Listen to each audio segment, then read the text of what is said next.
Good morning, everybody. We'll start in a minute.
Okay, everybody, welcome to the 20th of February meeting of the Transit Commission.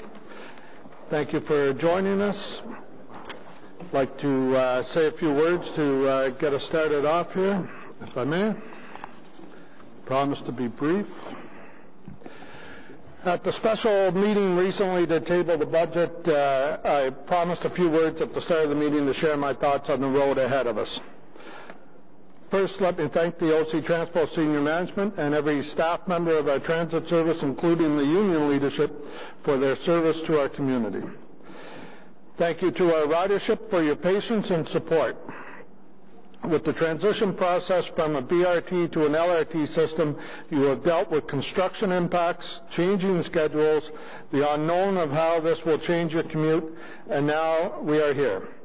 We are very close to the launch of Stage 1 of the future of transit in the City of Ottawa. During our term, we will not only get Stage 1 of the LRT system operational, we will also witness the start of construction on Stage 2.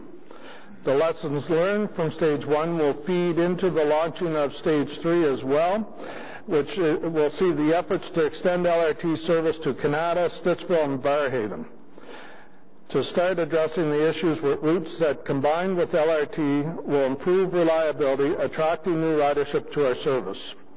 As part of this commitment to a better service based on feedback, if this budget passes, we are investing $5 million into the system this year for changes identified by our ridership and by councillors from across the city. The $5 million investment, along with the launching of the LRT, will bring improved reliability across the system. In addition to bus and rail, we are investing in paratransport by adding customer service staff to improve the customer booking process and other services. Thank you very much. As mentioned briefly at our last meeting on February 6th, I would again like to thank each member of our commission for accepting the challenge of helping to build what will one day be the best transit system in North America. I would also again like to issue a warm welcome to our newly appointed civilian members, Mr. Anthony Caricato, Mr. Michael Olson, Ms. Leah Williams. Where's Leah? There we go. Hi, Leah. And Ms. Sarah Wright-Gilbert. Your presence on this commission will prove invaluable to us on City Council, and I hope that you feel your contributions will be valued and appreciated. We have a number of weighty items on this agenda, so we'll now get started. Is there any declarations of interest? Councillor Kavanagh. Thank you very much. I rise on personal privilege. Delegation representing the Federation of Citizens Associations of Ottawa is my spouse. I have checked in with the Integrity Commissioner, and there is no conflict of interest. Thank you, Councillor Kavanagh. Okay, if we can now, we'll move on to confirmation of the minutes. The minutes number 31 of the Transit Commission meeting of Wednesday, September 19, 2018, carried by this commission. Thank you. The minutes of the special transit meeting of Wednesday, February 6, 2019, are they carried as well? Great. Okay, under communications, we have one response to inquiry, which was on the 2019 transit fares. The communications are received. Now the next one is item number 1, terms of reference. We have a motion from Councillor Kavanagh on this item, so if it's okay, we'll hold that item. I think we also have a speaker to it, so if you're okay, we'll hold that. And item number 2 is the status update, Transit Commission motions and inquiries for the period ending the 8th of February 2019. Is this item received by the Commission? Received. Thank you. And item 3 on our agenda is the Transit Commission's consideration of its portion of the 2019 City of Ottawa draft operating and capital budget. We have a number of speakers on this item, and I'm sure councillors and commission members will also have questions, so we're going to hold item number 3. And now, so this that's the agenda, so now we can go back to item number 1. Pardon me? Oh, sorry. Where'd it go? I don't have it there. Sorry, just give us a second. There's going to be an item number 4 to the agenda. It's not there. It says it's back into it. Okay, it got dropped, at least in our copy. Okay. Okay, item number 4 of the agenda is the tentative collective agreement with the Canadian Union of Public Employees Local 5500, otherwise known as QP 5500. The report can be done in camera, and we'll report out, the date for reporting out is upon ratification by Council of the agreement. Okay. We're good on that one? Okay, thank you. So now we're going back to item number 1. Councillor Kavanagh, did you want to introduce your motion before we hear from delegations? Thank you very much. Thank you. I'll just read it out. Whereas the recent municipal election, many residents voiced concern over OC Transpo operations, in particular proposed changes to OC Transpo bus routes and schedules in anticipation of the opening of the LRT system. Whereas all city councils responsible for the operation of OC Transpo, its public transit provider, for which the residents contribute $285 million in taxes. Whereas providing regular reports of the operation of OC Transpo to the Commission provides the opportunity for public feedback on OC Transpo operations. Therefore, be it resolved that OC Transpo be directed to provide for the Transit Commission's consideration and approval of the fall transit schedule, the winter transit schedule, and the summer transit schedule to be recommended for approval by City Council, and B, OC Transpo provide a schedule of regular accountability performances, i.e. quarterly, to the Transit Commission on the operation of OC Transpo and Paratranspo. Thank you, Councillor Kavanagh. Mr. Mark, would that motion be in order? Mr. Chair, the matter before the Commission today in this item is the terms of reference of the committee. The terms of reference of the committee deal with the jurisdiction of committee. Both of these items do not speak to jurisdiction, in my opinion, Mr. Chair, but rather speak of actions to be taken by staff in providing for approval of the transit schedules and in providing regular accountability performance reports to the Commission. So, in my initial opinion, with respect to these matters, as they do not deal with the jurisdiction of the committee, they would not be in order. But to provide a slightly more fulsome response, with respect to the first item, the approval of the fall transit schedule, this matter has been delegated to the General Manager by the Delegation of Authority bylaw that was recently approved by Council in the governance report in December. Therefore, in legal's opinion, this would be revisiting a matter decided by Council and would require a waiver of the rules in any event. With respect to providing regular accountability reports, while it is my opinion that it is not in order today, notice of motion or council's item could be presented to the Commission for consideration at a future meeting, and it would at that point be in order. Thank you, Mr. Mack. Councillor Kavanagh, you're okay with that? You'll come back then. Thank you. Okay, thank you. So now, if we may, we'll start with, on item 1 on the terms of reference. Is there any presentation on that? No, so why are you doing that? Okay, so we'll just go to the public delegation. Chris, that has to do with the budget.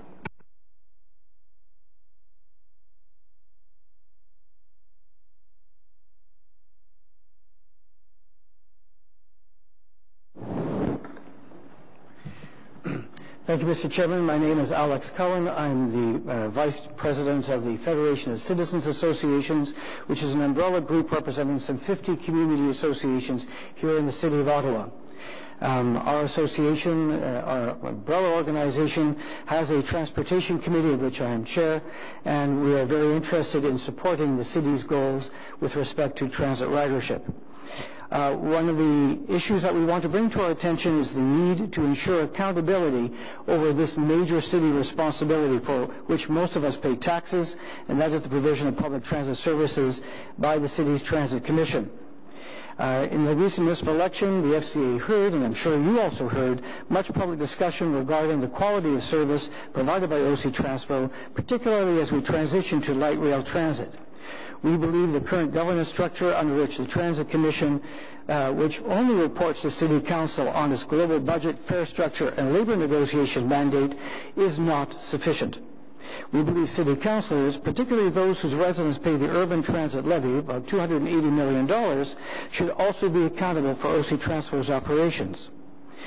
So we did want to request that the terms of reference for the Transit Commission be amended so that operational issues such as the fall transit service, the winter transit service, the summer transit service are also considered by the Transit Commission for recommendation to City Council in a manner that's similar to which other city standing committees operate. In this way, councillors will be better able to act on constituent concerns, be held accountable for its actions.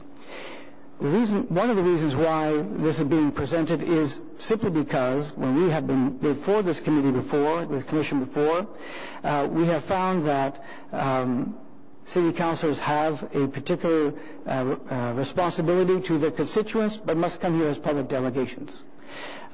Previous to 2011, the fall service report, the winter service report, the summer service report came to the Commission.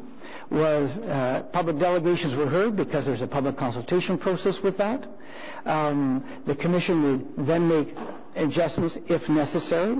Generally speaking, there weren't very many adjustments to make, but they did provide the opportunity for that if a sufficient case was made before the Commission, and it would rise to Council. All councillors who are responsible for the operations of OC Transport Commission would then have the opportunity, if they so chose, to bring up matters that were not satisfactorily dealt with at the Commission level. 90% of the time is sailed through. But the principle here that the FCA is very much concerned with is accountability. Currently, the service changes that happen in fall, winter, summer aren't coming here and aren't rising to Council. And therefore, those councillors, and we certainly hear from our community associations who have concerns about particular bus routes, lack the opportunity to be able to raise these issues and have them dealt with by the people who are elected on our behalf to provide that service.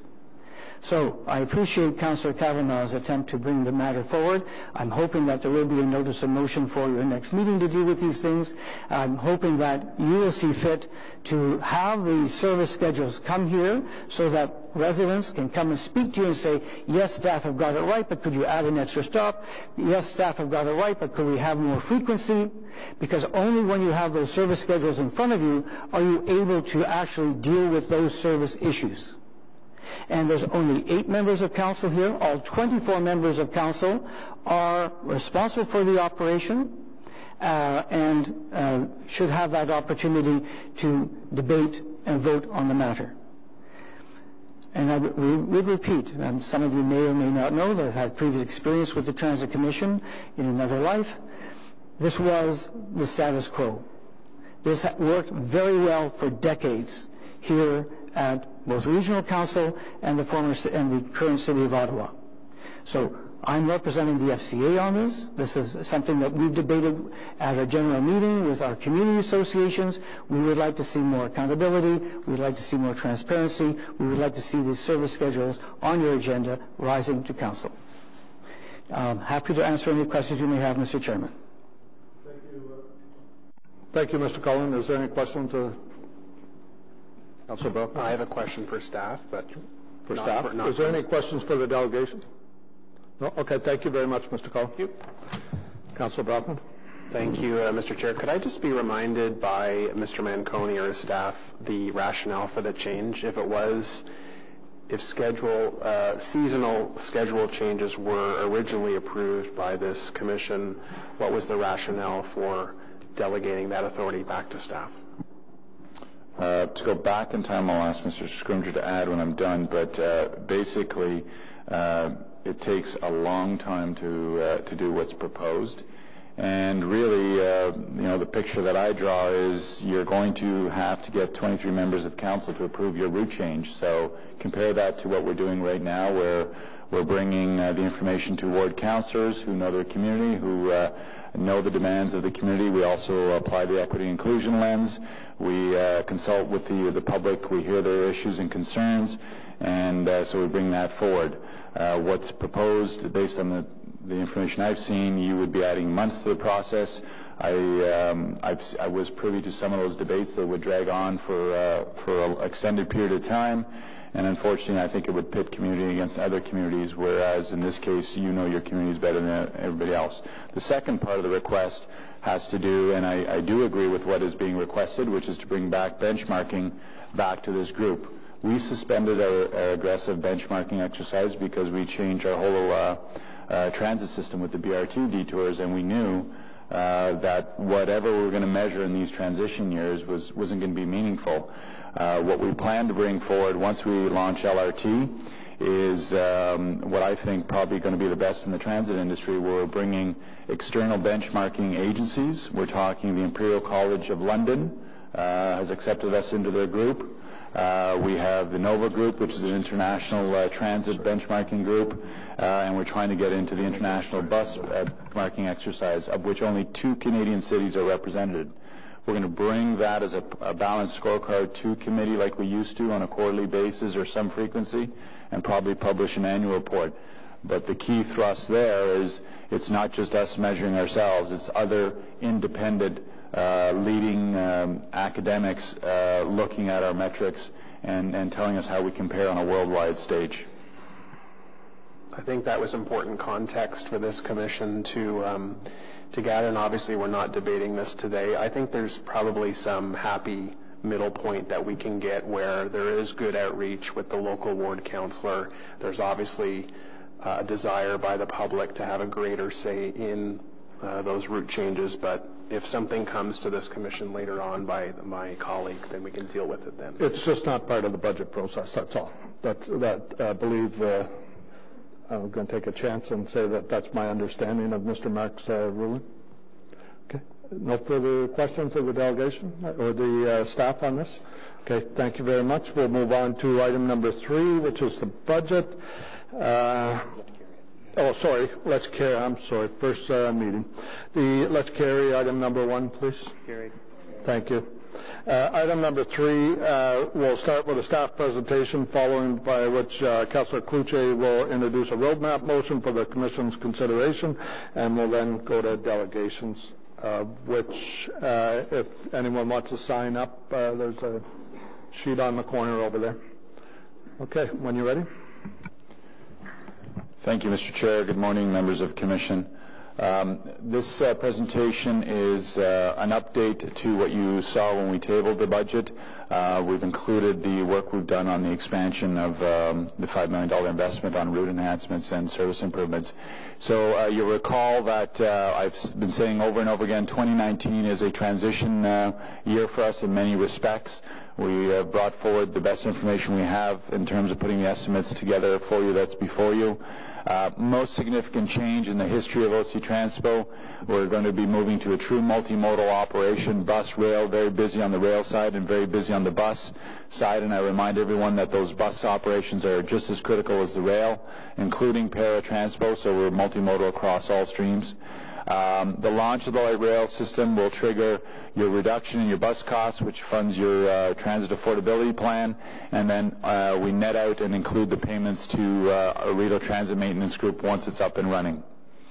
The key highlights, fares frozen until July 1, 2019. A reminder on that. I know Councillor Menard was asking about what the rationale was out on that. We were directed to freeze fares until the LRT was up and running. We took our best estimate as to the launch, which was based on Rideau Transit Group's date to us, so sometime end of April, and then Mr. Scrimger and his team have to factor in changes to back office systems and notifications and so forth. So July 1st was a logical date that we implemented there. Bus service expansion investment, I'll talk about that in a moment. We've got the updates on what we're proposing there. We are purchasing new buses. Contrary to what's been out there, and I'm pushing back a little bit on this, it's, I keep hearing ridership is down, ridership is down. No, ridership is not down. We had a 1% increase in 2018, and yeah, that's not a big number, but given all of the change, the challenges, the detours, and the challenges to our customers, who I am very sympathetic to. They've gone through a lot and continue to go through a lot. To have a 1% increase is remarkable. Forecasts of pre-LRT construction was we're going to doom and gloom, and our ridership was going to decrease significantly. So we've been flat the last year or so, and we got 1% in 2018. A reminder that we will continue to invest in our capital assets across all aspects of the service, including BRT, bus shelters, and so forth. And I have a highlight sheet at the end of the presentation. We are increasing call center staffing and para-transpo. We've heard loud and clear from our para-transpo customers. They want better service. We are doing that. We're filling our staffing gap. We've also done some innovative work with our union to enable us to have a roster of job-ready staff to fill those gaps. And we're looking at technology for enhancements in the para-transpo service area. So the critical building blocks, you have your 3.5% transit levy that you've heard about in the last couple of months. We have the prorated share of our estimated 1.5% tax increase, and then the fare increase effective July 1 of 2.5% has been factored in, along with the free travel on Sundays for seniors, the ages 65 and higher, starting July 1, 2019. So it's a half year of that at $50,000. The 2019 ridership, we're forecasting about 97.8 million customer trips. That's approximately 1.5% higher. We do expect ridership to grow with improved service, not just on the train, but also on the bus service. And a reminder that once the LRT is launched, reliability goes up in the east, west, and south, all parts of the city, on bus services, because they don't have to deadhead into their routes, they don't have to go into the core and get stuck in traffic and so forth. So those bus routes will predominantly stay in those communities, when we anticipate that bus reliability will go up, and of course rail reliability will be very high. The fare revenue is about $194 million, or 0.7% higher than 2018 budget. The crosswalk on that is Presto continues to do its job, and that customers are choosing the most attractive option to them financially, so they're doing the math, and they're picking the lowest cost per customer trip. We want them to do that. That's great customer service, and it's good for their costs. It does incorporate the recommended fare increase and the ridership that we're projecting. With respect to para, about 850,000 customer trips. Fare revenue is expected to be about $2 million, or 1.2% higher than the 2018 budget. So let's talk about the service expansion. Very large investment of $5.1 million, and we've want to put this towards responding to customers' travel needs. We've heard from all of you. We've met with you. We've heard from your residents. We've looked at the complaints, the issues. This translates into 45,000 additional hours of service. It's going to provide new travel options, faster connections, and shorter waiting times, and some more capacity. And the full year's funded about $2.6 million from taxes and $2.5 million from customer fares. We're also purchasing 12 new 40-foot buses to expand the service. And the timing, unfortunately, we cannot give you specific dates. I know you're all anxious to tell your customers that. It's after the Confederation line is put into service. So with respect to how we came up with a list, we've evaluated service options from councillors and customers based on your feedback, travel needs, and operational observations. And obviously all of the approved standards that we have in terms of service requirements and what we're permitted to do. We're recommending the changes that have a positive benefit for the customers and are affordable within the budget allowance. We couldn't do it all. I know the list is very extensive, but this is a very significant investment, and I believe is a balanced approach and a fair approach. I know Councillor Kavanagh has asked about the equity inclusion lens. We do apply that across anything that we do at OC Transpo, and we do it proudly, and we do it with full commitment of staff on everything, not just bus routes, but also everything that touches the customer and shapes the culture of the organization and the great city that we live in. So there's improvements to 30 routes in communities across the city. And we will get that information in terms of when we can, once we have the launch of the light rail nailed down. So I won't go through all of these, but that is the list of the major new services, the extended routes, the reduced travel times, improved connections. We've added earlier and later trips, and there's more frequent service. And I want to take a moment to thank Mr. Scrimger and Ms. Bégin, who have been involved in helping shape this strategy with me, and certainly Chair Hubley, who's been instrumental in guiding us through this in terms of making sure we're balanced across the entire city. So we're happy with what's before you. I know there's some final tweaks we're doing with some councillors in terms of that, so we'll be as flexible and dynamic as possible. And if you need help in communicating that or connecting with your communities, of course, we're always there for you in terms of that if you approve what's before you. So in terms of funding, this is what it looks like. You manage a $575 million operating service. It's very large. Transit operating costs are about $435 million. There's contribution to reserves about $75 million, and then debt charges of $65, and a very small contribution to an old pension fund. And then with respect to funding, how do you pay for that? Property taxes, about $299 million. Customers bring in about $196 million, and other revenues about $79 million. That's advertising, charters, and things like that. So in terms of the target, we have a $13.8 million target. This picture walks you through at the high level how we were able to balance the objective. So there's base adjustments, there's maintaining, that's COLAs, cost of living increases, and so forth. There's the growth with the bus piece, and then there's revenue offset about $2.3 million. So that balances off to 13.8. Capital highlights, there's a long list of capital highlights across all modes. Replacement of buses, bus refurbishments, the new buses that I mentioned earlier on. There's engineering strategies to improve how our buses flow through the city, and then the fundamentals that are very, very important to the customer experience, bus stops, shelters, and customer improvements across the Transitway and Transitway stations. Thank you, Mr. Chair. That completes the presentation. Happy to take your questions. Thank you, Mr. Manconi. Councillor Cloutier, could you please read out the motion for everybody? Absolutely. Thank you, Chair. Merci, Monsieur le Président. The motion that we'll be considering is be it resolved that the Transit Commission recommends that Council, sitting as Committee of the Whole, approve the Transit Commission 2019 draft operating budget and capital budget as follows. Transit services as follows: the user fees on pages 4 to 6, operating resource requirements on page 3, and 2, Transit Commission capital budget, pages 7 and 8, individual projects listed on pages 15 to 37. Okay. Thank you. Motion's carried. No. Okay, so we're going to go, we have 11 speakers on our list so far, so I'll be asking delegations to please respect the 5-minute time limit for your presentation.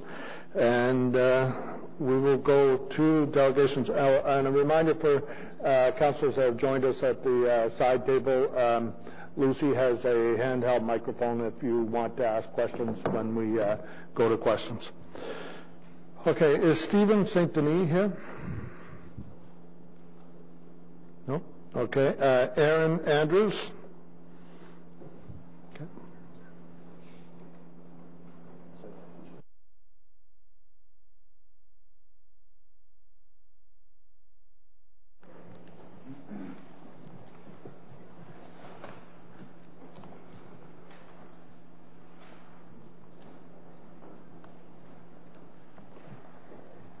Thank you. My name is Erin Andrews. I'm from Ottawa, and I'm a member of the Healthy Transportation Coalition. I'm concerned about the global climate crisis that we're facing. I'm concerned about the housing crisis, and I'm concerned about the equity and affordability of this city. In this context, we need to think seriously about our emissions as a city and focus on making our transit service work for everyone in Ottawa. One of the first projects of the Healthy Transportation Coalition was researching and advocating options for low-income bus passes and circulating a petition asking the city to implement one. We were able to collect over 3,000 signatures, and our campaign was a huge success, ultimately leading to the Equipass, which now exists. But the cost of the Equipass, at a 50% reduction from the regular monthly pass, is still very high. At $58.25 per month, it still represents a major expense and a barrier to many people. Until very recently, I relied exclusively on transit to get around the city. It took me an hour and 45 minutes at best to travel from my home in Heron Park to where my parents lived in Pineview. Though only a 15-minute drive, the trip required me to take 2 or even 3 buses. These difficulties and the high cost of transit mean that people who can are choosing to own private automobiles and drive to destinations they might otherwise bus to. I had a car when I was still a student at the University of Ottawa, but I almost never drove. The UPass made the bus the cheapest option for transportation, not to mention greener than driving. Driving is now sometimes the economical choice because gas is so cheap and bus fare is so expensive. These are choices that regular people are making every day, because the buses are inconvenient and the cost of transit in this city is so high. This incentive structure is not the way to reduce private automobile use, to increase ridership, and to cut greenhouse gas emissions. Ridership has been down since 2011, and despite the population growth, it has never reached 2011 levels, not even with the 1% increase this past year. There are 3 issues to consider here. Finally, firstly, the transit system is inequitable. The draft budget for 2019 includes a fare hike of 2.5% for all transit fares, including low-income passes. The cost of transit already excludes many from using it, and raising the fares will only compound the problem. We must freeze fares to ensure that everyone can access transit to be able to get around. Secondly, the transit system does not provide adequate service. If we want to reduce our emissions and become a cleaner, greener city, we need a transit system that meets our needs. We need a transit system that is extensive and reliable enough that even those who could afford to drive will choose not to. We've achieved this in some areas. Many who can afford to live near the transitway and work downtown choose to take transit for their commutes, but this isn't enough.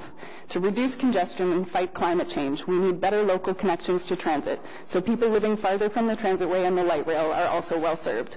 We need better connections between suburbs, where lower income people tend to live and where lower paying jobs tend to be located. Finally, if we do not improve the equity and efficiency of our transit, we are not doing all that we can to address the climate crisis.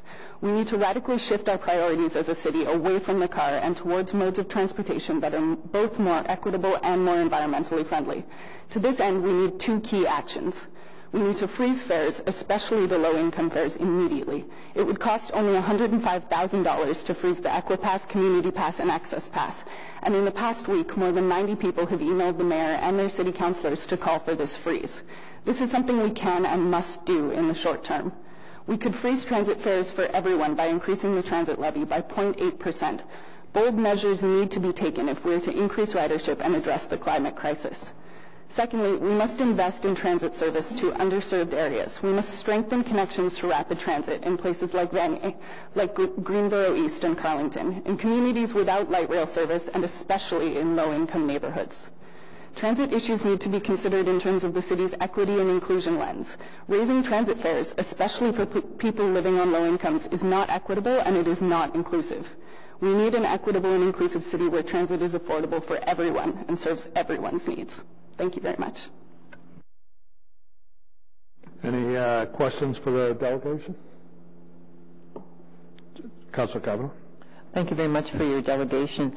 Do you think that the 2.5% hike will have an effect on ridership? Will people just not be able to take transit? I realize they don't have many other options. How do you think it's going to affect them? I think that you will see that ridership goes down. There have been studies on this, on the relationship between increasing fares and ridership, and I can get back to you with that information.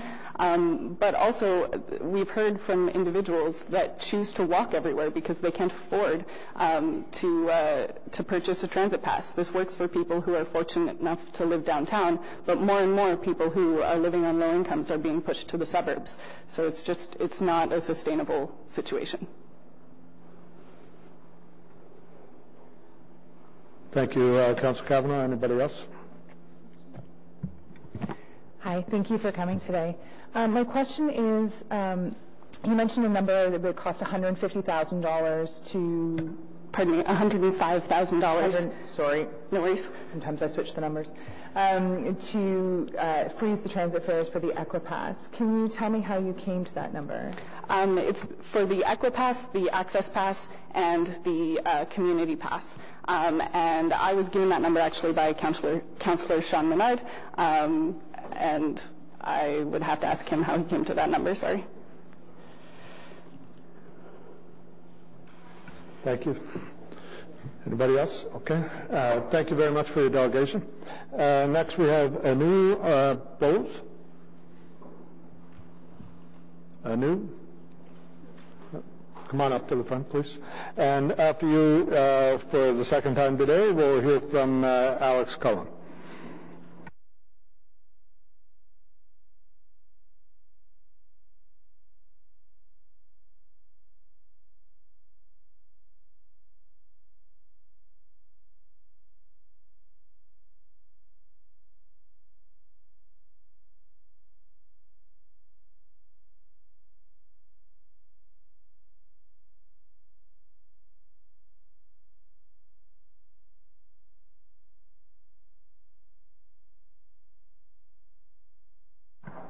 The coordinator of the Standing Committee for affording me this opportunity to appear. My name is Anu Bose. My husband and I live in Kanata North. We do not own a car because neither of us likes to drive. We like to be driven. We hold no driving licenses and depend entirely on OC Transpo and the occasional licensed cab. And we use Shanks's mare, street conditions permitting, which is not very good this year. In the interests of full disclosure, I'm a beneficiary of a senior's pass. OC Transpo has many positive public goods qualities. It reduces our carbon footprint and makes us users feel very good about our choice. I'm not an advocate for free transportation for all, but of appropriate user charges based on an equitable system of discounts or subsidies. To me, OC Transpo suffers from three interrelated deficits: financial, service provision including access, and governance including management. And I will confine my remarks to service provision and access. I am here, ladies and gentlemen, to voice my disquiet at the inequitable system of discounts provided to holders of seniors passes and Equipass holders that are reflected in the fare structures. There are three lenses with which I'm going to look at these two categories of pass. What is the composition of the groups enjoying these discounts? What is the level of discount provided to these two groups? And what criteria are used to determine the level of discounts that should be provided to these groups? If you look at the seniors' passes, these allow seniors to ride free on Wednesdays. It's described as a unique feature of Ottawa. And the freebie was valued at $1 million a year. While campaigning, His Worship the Mayor promised this same group another fare-free day a jolly Sunday. And his campaign said it would only cost a mere $100,000. Now I pay $44.50 for my monthly pass, and the discount rate there is a mind-boggling 62%. There are 7,000 seniors passes sold every month, and the value of the discount is $5.8 million, plus $1 million for a free fare Wednesday. Now that's a $6.8 million subsidy to me. The sole criteria for enjoying this seems to be the age of the pass holder, and the ability to pay is not taken into account. It is further reinforced by city mums and dads who believe that we seniors have paid our dues, whatever that means, and therefore are entitled to every imaginable privilege and discount going. In an op-ed to the Citizen on February 12th, 2 members from the Council on Aging conflated age with poverty. This is extremely misleading. Indeed, as many seniors who live in this relatively affluent suburb of Kanata North own cars. And it's not surprising that the specific routes they cited in the article aren't suburban routes at all. Translating the issue of poverty and access to public transportation as one that concerns seniors is useful for promoting the agenda of an interest group, but deflects attention from public policy directed to the real access problem faced by the poor, as my colleague Erin also has said. The Equipass is described affordable monthly transit pass, and it's supposed to be a low-price transit option. It's a well-accepted fact that individuals and families who live well below the low-income cutoffs, which are set by SATSCAN, will likely devote a larger share of their incomes to necessities. For these individuals and families, public transit is also a necessity, but often not affordable. OC Transpo has estimated that 8,800 people in Ottawa are eligible, but an average of just 2,600 passes, fewer than 30%, are sold. EC 101 says that the high cost of the pass relative to income is a purchase decision. Ms. Bowles, if you could wrap up, please, at your 5 minutes. I will indeed. I have 4 recommendations that I would bring before you. Delay the implementation of the proposed second fare-free Sunday, the fare-free day for seniors Sunday. Decouple both the seniors pass and the Equipass from the full fare discount formula now in effect until the apparent equity issues are resolved. And OC Transport should be directed to report on the applicability of the Calgary fare model that is based both on the ability to pay and age, and improve service on the routes that have high senior take-up on fare-free days. Thank you for hearing me out. Thank you, Ms. Bowles. Any questions for the delegation? Okay, thank you very much. Mr. Cullen? And after Mr. Cullen, it will be Margaret Dunn and Asaph Mitta? That's right. Hope I said that right. Okay. When they come up, so 3. Thank you, Mr. Chairman, and thank you, members of the Commission. I'm here as representing the Federation of Citizens Associations, as you may recall. We're an umbrella group representing some 50 community associations across Ottawa. We are a forum to discuss issues important to our residents, including, amongst other things, budgets, taxes, and programs that affect the quality of our lives in our neighborhoods. Last year, we appeared before the Transit Commission and recommended a fair strategy study in order to maximize transit ridership. We supported the Equipass, and we asked for more resources for paratransport. We are pleased that City Council did adopt the Equipass plan, albeit it's a little expensive, but it's there anyway. But we are here again to talk about a fair strategy to maximize transit ridership. The city's current transportation master plan sets out a target transit modal share for Ottawa to increase from 22%, that's the 2011 number, of all transportation trips to 26% by 2031. Unfortunately, I'm sorry, John, I have to say this, since 2011, transit ridership has declined from 103.5 million rides in 2011 to 97 million rides in 2018. I'm pleased to see that there's going to be a modest bump up in 2019. But this occurred despite a population growth of Ottawa of over 6% in the same period, and employment growth as well.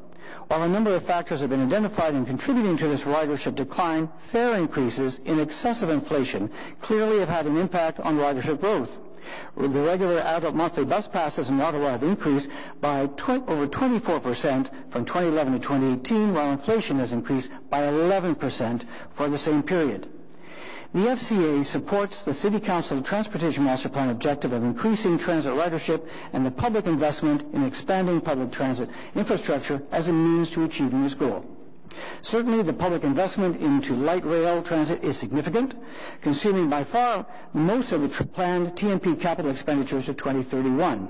Of the nearly $4 billion for all new infrastructure and services contemplated in the TMP for walking, cycling roads from 2013 to 2031, $3 billion is related to transit.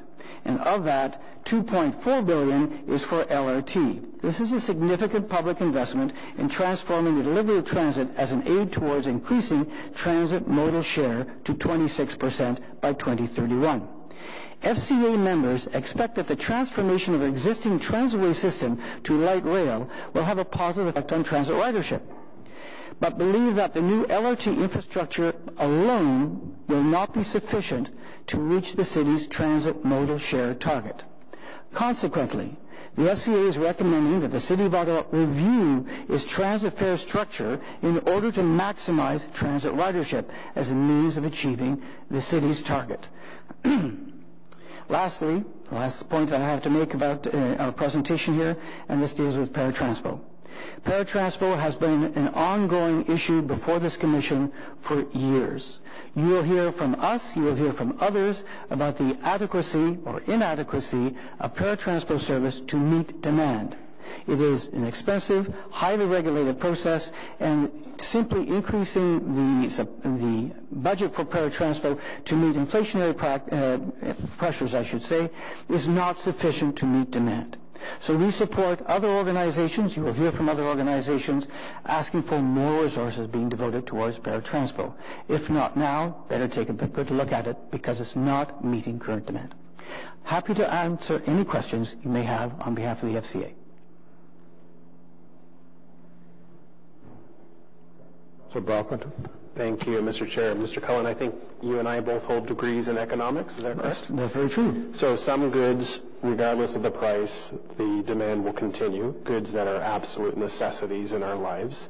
Others, like jewelry, inelastic demand, people can give that up. But for bus fares, and I don't know the exact reasons why ridership plummeted a decade ago. I know 20,000 jobs were cut in the federal public service here in Ottawa. I know gas was $1.40 a liter. Some people substituted driving for bus at that time. Uber came into effect 2013, 2014. So there are other reasons other than fares. But I think it's a very relevant point that you and other speakers today and yesterday have made about fares. Other than an analysis, because we tend to do a lot of studies and reports at the city, what fare do we specifically have to focus on? The previous speaker was interesting because she mentioned the fact that maybe not all seniors need or should be paying a discounted seniors fare. They can actually afford to pay a bit more, and she recognized the discount in aggregate that's being given up by the city. But where should we focus specifically on fares? So the first element is there are elasticities. This is how much demand will vary according to price for transit. Mr. Scrimgeour can tell you all these elasticities. They exist. The second issue is you need a fare strategy to maximize ridership. You have two target groups. You have those who don't have a choice. They don't have a car. They need to get to work. They don't have a choice. That's inelastic. They don't have another choice. But the bulk of your ridership, particularly at rush hour, they have a choice. They have cars. And the car is the competition. So if the car is convenient, comfortable, there's cheap parking, it's going to win over transit. If transit is accessible, convenient, affordable, is going to beat the car. From the city's perspective, a bus replaces 40 cars on the road.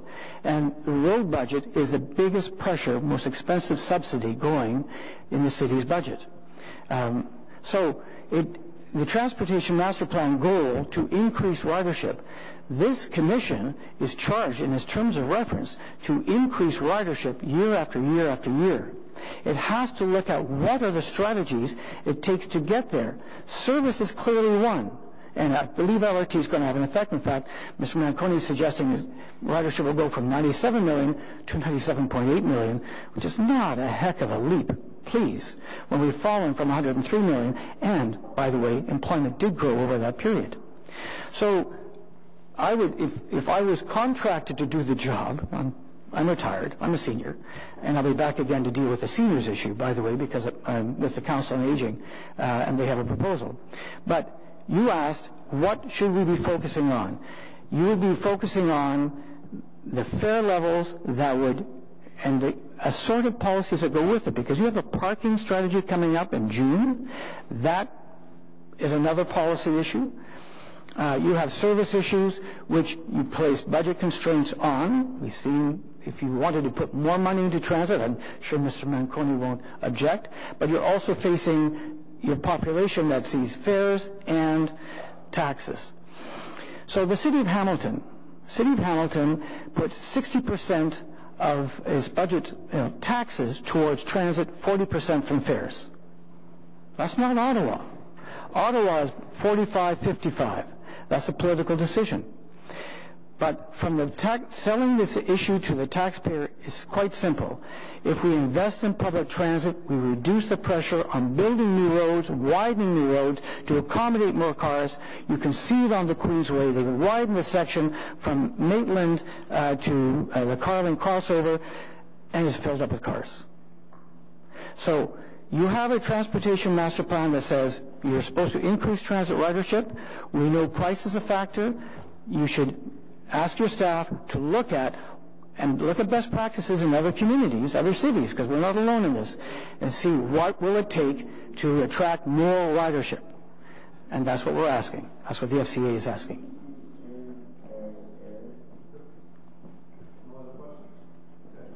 Thank you, Mr. Cullen, for your presentation. Okay, Margaret Dunn and Asaph Midha and Alex Cullen for the Seniors Transportation Committee of the Council of Aging. And after your 5-minute presentation will be Marcel Lafontaine.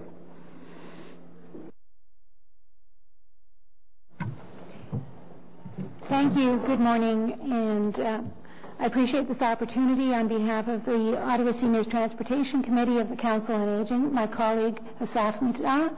We are both volunteers. Our proposal is seniors pick their ride-free day. We're proposing that the Transit Commission examine replacing the current Seniors Ride-Free Wednesday program with a more flexible program. It would allow senior transit riders to take free rides on any one day of the week on the day of their choice. We're referring to this initiative as Seniors Pick Your Ride Free Day. The benefits to this proposal that we see, it relieves the pressure on seniors having to make their appointments and errands using the transit service on Wednesdays only. It empowers senior transit riders to choose the day that the ride-free will be best suited to their needs. They can prioritize that day and their ride. It can be accessing health services, social participation, volunteering, learning and retirement, their choice. It incentivizes more riders to use transit and the Preston card. We are concerned that the Evaluation Framework Report for Age-Friendly Ottawa 2017 identified only 23% of seniors were using public transit. Now, we know seniors in the core are regular and dedicated users of OC Transpo, but we see this proposal as an opportunity for OC Transpo to market to seniors who may be reluctant to use transit and to boost ridership throughout the system. This proposal would reduce overcrowding on popular routes that have been identified. Routes 11, 12, 14, and 85 in particular have been identified as operating at near or full capacity on Wednesdays. This proposal is supported by a significant proportion of seniors groups and agencies through a survey that was done through the Council on Aging eBlast. And we distributed the proposal widely and had an 88% support rate from those who responded. This proposal would also identify OC Transpo as a leader in innovative programming. We see the benefits for the city and seniors to be significant. We expect the cost to implement this initiative to be low. We have ideas on how this can be achieved. We welcome the opportunity to work with your staff. We're here today requesting that the Transit Commission consider the merit of this proposal, Seniors Pick Your Ride Free Day, and direct staff to report back on its implementation. Thank you, councillors. Thank you. Questions for the delegations? We'll start with Councillor Edgar. And then you. No, Keith, then you. There's a mic up there. Yeah. I guess the question I have is how do you even do that? So you asked for direction on the committee to send OC off to look at how to do it. But you have an idea, and my question is, you must have some ideas how you want to implement that. I'm just trying to think how you monitor that to make sure if I used it on a Tuesday, I can't use it again on a Thursday. Or what are your ideas in that regard? So we know that OC Transpo expects the bulk of its clients to use the Presto card. And we think there's an opportunity to program the Presto card. That's one option. Not everybody uses the Presto card. We're not the scientists, the data managers, or else we would come forward with a fully formed proposal dealing with that. But we would like staff to have a look. You are an economist, Alex, so you usually attach a price tag. Usually cost it something. Well, that's why we're asking staff to look at it and report back. By the way, I'm speaking because I'm chair of the Ottawa Seniors Transportation Committee. Margaret Dunn and Asamita have been over a year working on this proposal. And there's very strong support for the proposal. So the challenge that we want you to address is Seniors Pick Your Ride, Senior Free Ride on Wednesday is overpopular. We find too many seniors not being able to find seats on the buses and having problems using that day to get to their appointments. So we're looking for a means not to add to cost, but to spread the load across the week. So we're suggesting Pick Your Ride Day. If there's another solution, we'd be happy to hear from it, but we would appreciate it if staff could look at it, come back to the Commission, and then tell this is how it can be done. Maybe it can't be done this way. Maybe it can be done another way. We would be all ears. All we know is we have a problem, and we're asking you to fix it. So two quick follow-up questions. So your pick a day, that's pick one day a week, or is this in addition? No, build on the mayor's idea of 2 days a week? No. It is simply making what happens now for Wednesday transferable through the week, so the senior can choose. Is it Friday I go for physio? Is it Tuesday I go to the hospital? Is it whatever day it is? Okay. And I know now it's not time to ask staff questions, but I would be curious down the road to hear from Mr. Manconi as to the possibility of playing with the Presto card and what have you, and what the cost might be. My second question goes to a previous speaker who were in the room to hear, who suggested that we should not be looking at a model that simply gives a lower fare based on a person's age, but we should look at the ability to pay as well. So I'm wondering where you stand on that. And I think the person's referencing the fact that there's a lot of retired civil servants with index pensions, that sort of thing in Ottawa, and whether the appropriate model is to simply look at age or to have some sort of an ability to determine eligibility, if you will. So you have two programs that are means tested. The Community Bus Pass is means tested for people on ODSP, because these are people who, by virtue of their disability, cannot work. You also have the EquiPass, which is means tested around the poverty line. That's on an income basis. We have discussed the notion of GIS, because that's a guaranteed income supplement that can be added on, that goes to seniors who qualify because of lack of income. The Council on Aging has appreciated the support the City Council has provided over the years in recognizing the contribution seniors have made to our city. And we value the Seniors Bus Pass. In fact, the Community Bus Pass was tagged at the level of the Seniors Bus Pass. It is the cheapest bus pass in the system. We are not here to say change the Seniors Bus Pass. We're here to talk about the ride-free day we have on Wednesday and making it portable.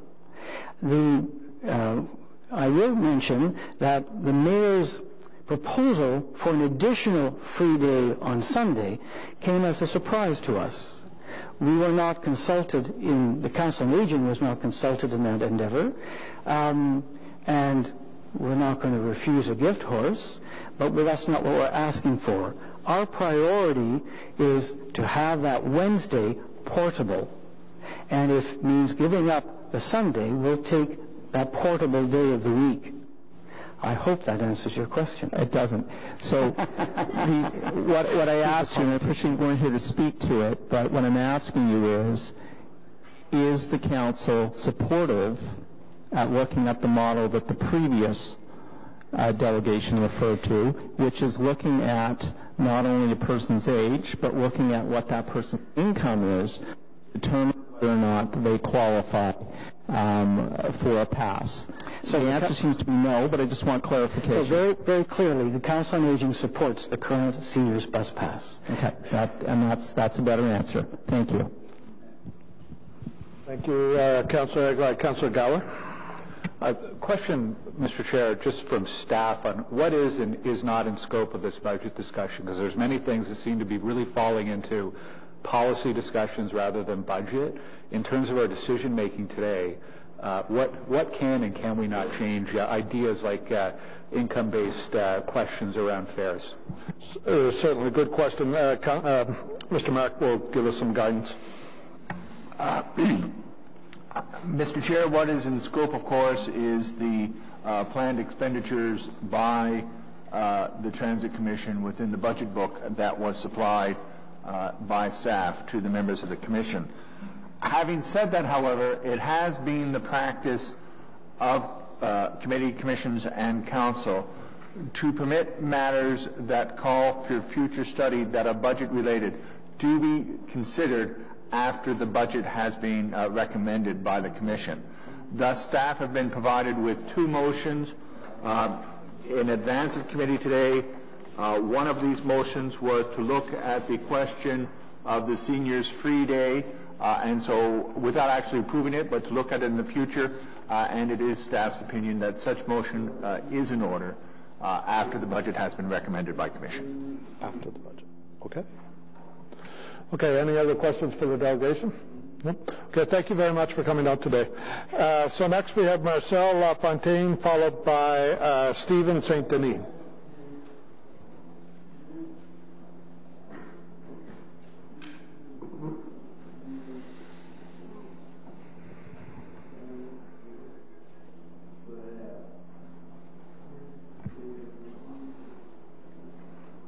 Welcome. If you could hit the button in front of you, that'll turn your mic on. Okay. My name is Marcel Lafontaine, and I live in Bayshore. Now, people have already covered the rising cost of the Presto Pass, so I won't deal with that here. But I can understand why people would rather drive than take the bus, because the service doesn't meet their needs and sometimes discriminates against them. In Vanier, I saw a man being asked to get off the bus with his baby in the stroller to make room for someone in a wheelchair. And the man said this was the second time he was asked to get off the bus with his baby in order to make room for someone else. And a Muslim woman also told me that when she's alone at the bus stop, because she wears a hijab, the bus drivers just drive right by and leave her standing there. So, to me, drivers need training in how not to discriminate against any passenger. Okay, some of my friends use paratransport, and they've told me they've had a lot of problems. One of the things that they've had problems with is the fact that often taxis are used instead of the accessible buses. And when 3 people get into a taxi, and they all have walkers, there's only room in the taxi for 2 walkers. So one of them ends up getting left behind, and since they can't go anywhere without their walker, they have to try to get another ride. Okay. Now, one of the things that I found that could be done about that is, because of the LRT coming up, you've got a lot of bus drivers who are going to be losing their jobs. Now, they're being offered jobs as drivers in other cities.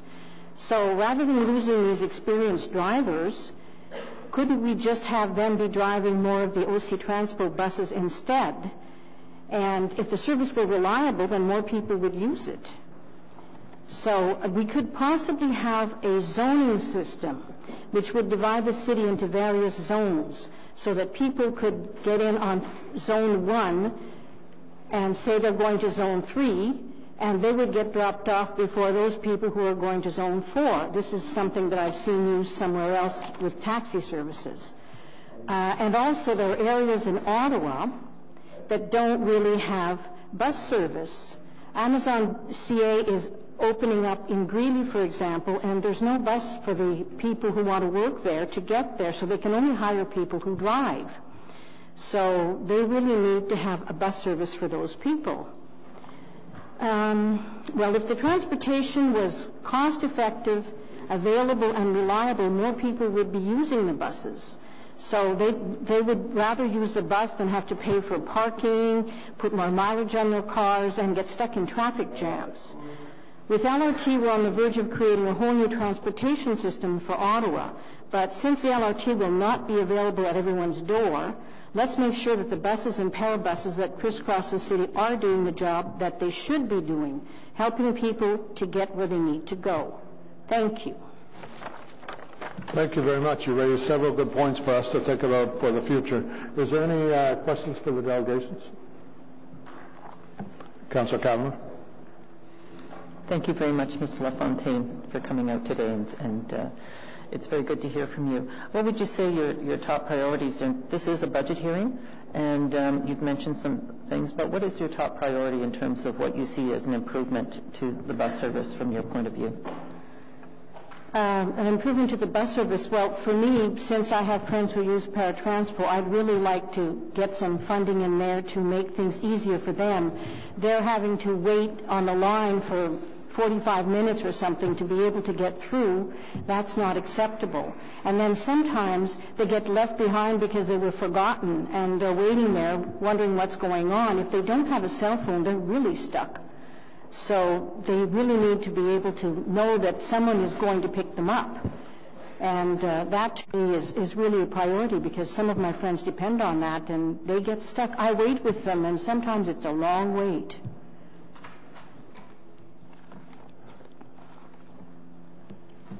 Thank you. No questions? Thank you very much for your delegation. We appreciate you coming in. So next we have Stephen St. Denis, and he'll be followed by Rob Brands.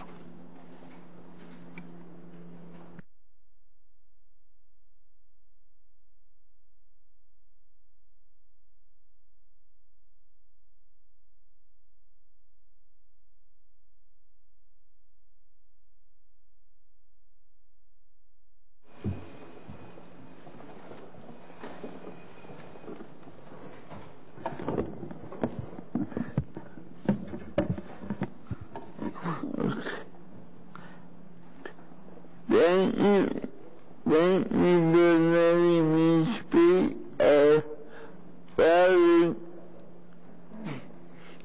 Since I hate to hear myself talk, I am submitting a written document. Yep. There are actually 2 versions. If you have a version where the paragraphs have been crossed out, disregard those paragraphs, and I'll give you a couple minutes to read it, and if you have any questions, please ask me.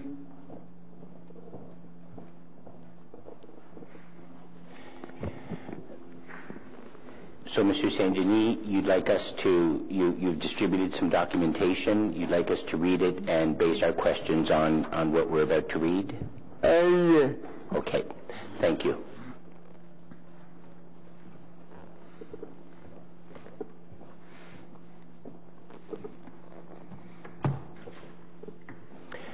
Councillor Kavanagh is ready with a question, Mr. Saint-Denis.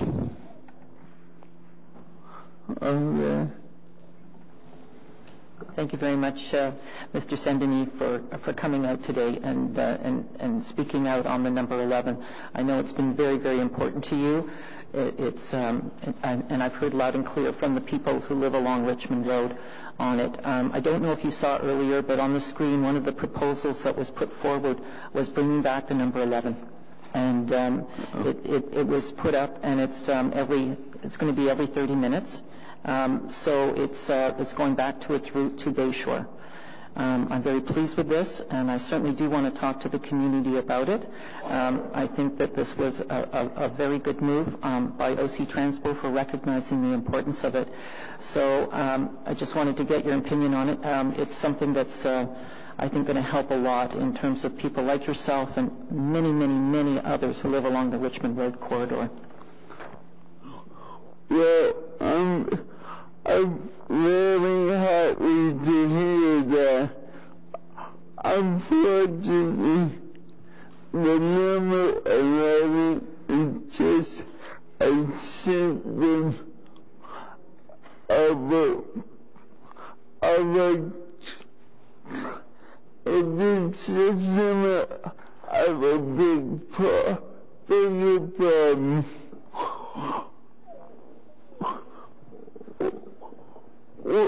What about the number 12?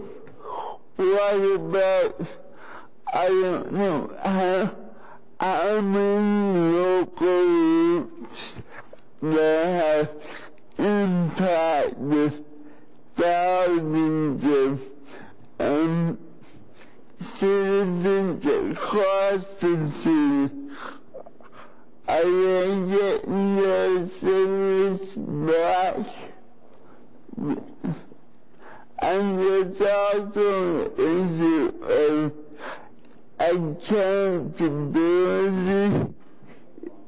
I go into that on the second page of my document.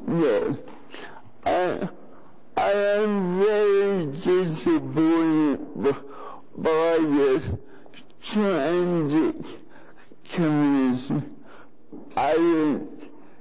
This was a previous one.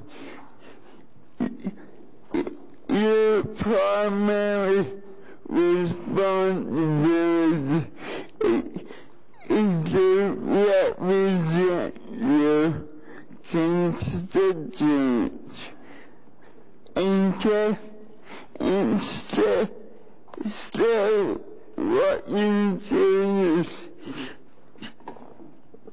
you completely disregard the disruption. Instead you chose the heart behind this delegation of authority bylaw. Well, Judge,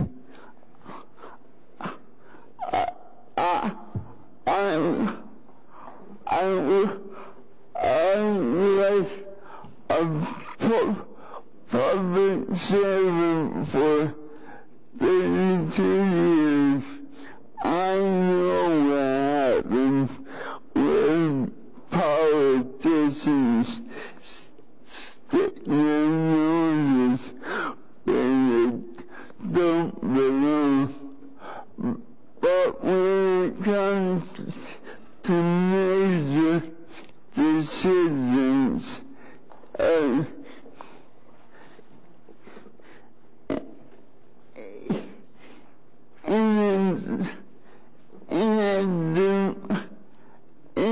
democracy, and last thing I checked, considering Iowa was a democracy, the final authority does not lie with the officials. It lies with you. At the end of the day,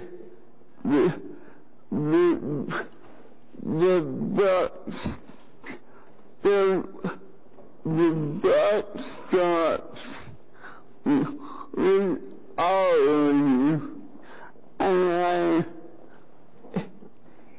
if you are new to city council, you're not off to a very good start.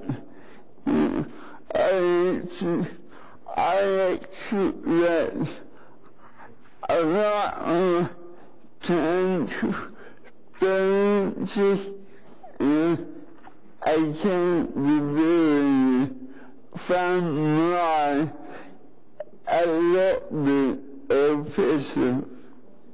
Thank you. Thank you. Did you want to?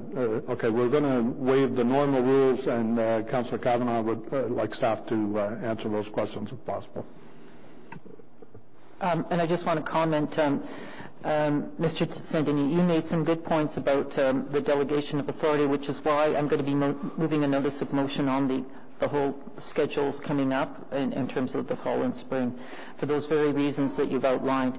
But I want to give staff a chance to comment. And you're right, number 11 is just symptomatic of the concerns, but I want staff to talk about the route changes overall, if you don't mind. Certainly, Mr. Chair. Mr. St-Denis brings up very valid concerns. He mentioned Route 11 and Route 12, and I just want to go back and reconstruct how we got to where we are right now. I remind members of council, and particularly the new ones, that it takes months to put the schedules in place for the various spring, fall, and summer and winter schedule changes. You will recall RTG was adamant that they were going to launch the train in the previous dates that they gave us, and Route 11 and Route 12 needed to be adjusted to integrate in with the LRT. When RTG came to the realization that we're not going to achieve the previous date, there was a lot of concerns expressed by many of you, and we did some interim fixes at the time, and then we are bringing forward these fixes that we've heard from both the new councillors and the previous councillors on adjusting things to improve things. And that's both for the 12 and the 11. I think, I'm not defending or minimizing the impact at all. Those are the facts, that we've had multiple stop-starts with RTG, and we need to get the train launched because it's impacting our customers and it's impacting yourselves. I said that in my previous presentation, and I'll say it over and over again. You get the brunt of the complaints. Our customers are suffering. We need months to implement our schedule changes to integrate into the LRT. We are ratcheting back based on exactly what we've heard many speakers talk about today. Where is the pain point? Councillor Kavanagh, you met with me, I think it was the first week, and you made this a top priority. I know Councillor Fleury, I don't know if he's still in the room. He's talked to me about the 12. and we're doing that.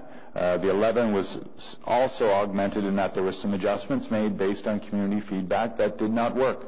So we're doing the right thing. We're consulting with the ward councillor. We're hearing from the community, and we're adjusting. And I realize and respect it's not fast enough, but it's a big integrated system, and it needs to be put in place. So we are listening. We are sensitive to the concerns. And Mr. St. Denis, you have my apology. May I ask a question, Mr. Manconi? Okay. You said that you made all these changes to integrate with the LRT. The fact is, if the LRT was up and running tomorrow, that doesn't mean. Can you tell me when's the next time that I'm going to can you give me a time? Basically, what you think is you plan to have a Christmas dinner for your family.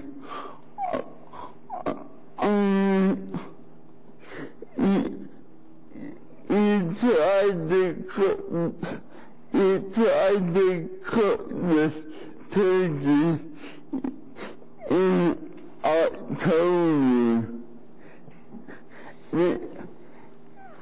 At this time, in 2019, there's still only going to be 12 and a half kilometers of track plus the old train or whatever it's called, the 2 line. So that is not a system. So can you tell me what you have to make these changes now? Mr. Chair, if I understand the question correctly, it's why are the changes to the bus system being made at the time that they're being made? It's in anticipation of the opening, and again, RTG failed in its ability to deliver on those dates, and we, a collective we in this room and our customers are feeling the brunt of it. A reminder of what I said earlier on, that it's not just about the rail system. The bus system is very, very important in this community and will continue to be important in that we want reliability and consistency in the services, and so the adjustments that Mr. Scrimgeour and his team make are to improve the feeding of those bus systems to those transfer points so that they're reliable and consistent. Will we get it perfect every single time? No, but we like to pride ourselves in listening and making adjustments, and we'll continue to do that. You mentioned my main point. I guess that even if our team is up and running tomorrow, it doesn't help people in Orleans or wherever in phase 2 what we complete for another 5 or 6 years. So why are you making those changes now? Mr. Chair, I'd just look to you for direction. I'm happy to meet with Mr. St. Denis, with Mr. Scrimgeour and myself and the councillor if she so wishes. Yeah, exactly. If that's okay, Mr. St. Denis, what we're going to do is your council will set up a time with you, and we'll document all your questions and your ideas, and we'll set up a meeting with OC Transport staff to resolve this. Today, we're just trying to deal with the budget issue. So if that's okay. Okay. Thank you very much for coming. That you have to look at the car. I can't do.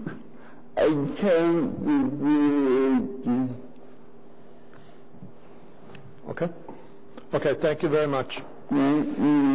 So next up is Mr. Burns, followed by Donald Swartz. Rob Burns, are you here?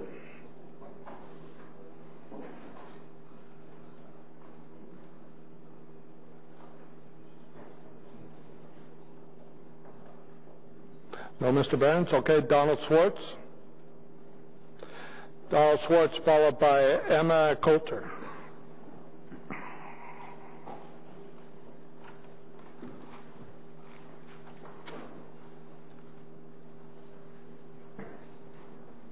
Thank you. Go ahead, turn the mic on. Funny, you have 5 minutes.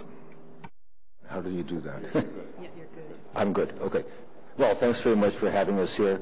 I'm with Free Transit Ottawa, and with me are Anne-Marie Waugh and John Woodhouse.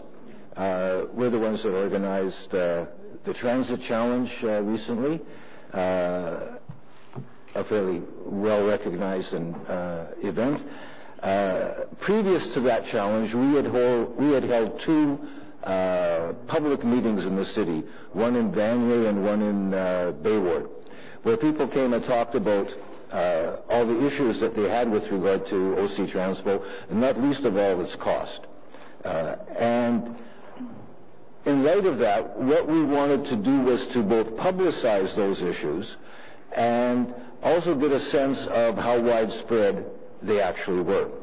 And I think that the Transit Challenge showed that they exist across the city. Basically, people had incredible difficulty using the system for anything other than getting to and from their jobs in the center of the city. And even then, they had all kinds of problems with reliability and making connections. These problems all reflect the fact that OC Transpo is a subordinate part of an overall transportation system which prioritizes the use of the private automobile. And this has 2 big fundamental problems which go beyond the competence or any particular narrow issues. That system makes shopping, getting to appointments, participating in the social, cultural, and political life of the city difficult and at times impossible for the tens of thousands of citizens who can't afford the $5,000 plus it takes to keep a car on the road. This is a fundamental social injustice.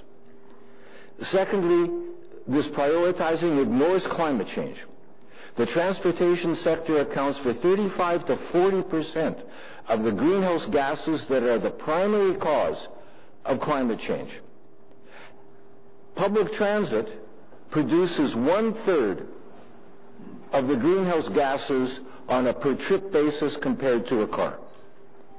So we need a new approach to transportation in the city. Public transit has to become the dominant part of our overall transportation system. And it needs to be run in the same way that our schools, our healthcare system, our police services, our fire services, and indeed the sidewalks are run. Okay? As a public, collectively financed public service that is freely available to everyone on the basis of need. Obviously, this means paying more taxes. But those taxes will be increased by significant savings, starting with the $1,400 that you pay a year for a bus pass, right? Reducing the costs of using the car, of having to have a car, reducing the cost of treating the pollution and accidents that are associated with the car-dominated system. We want to see a start in this budget. Number one, we are calling for a fare freeze as a way of signaling to the city that OC Transpo and the council recognize there's a big problem, a fundamental problem with how we've been approaching things. Secondly, we want a significant pilot on free transit. This could be for certain classes of people, anybody under the age of 25, any low-income category, or it could be for particular periods of time, like the off-peak hours between 9 and 3 or after 6 o'clock, to demonstrate how valuable such a shift would be, to learn exactly what kind of impact on ridership it would have, etc. And lastly, we want a task force to look into the system as a whole, a task force that is led by transit riders and with significant participation from transit drivers. All of this is well within the means of the city. It could be financed by a small property tax increase, together with increases in parking fees, which have been frozen since what, 2008? Well, bus fares have been going up by 2.5%. 30 seconds left. I'm done.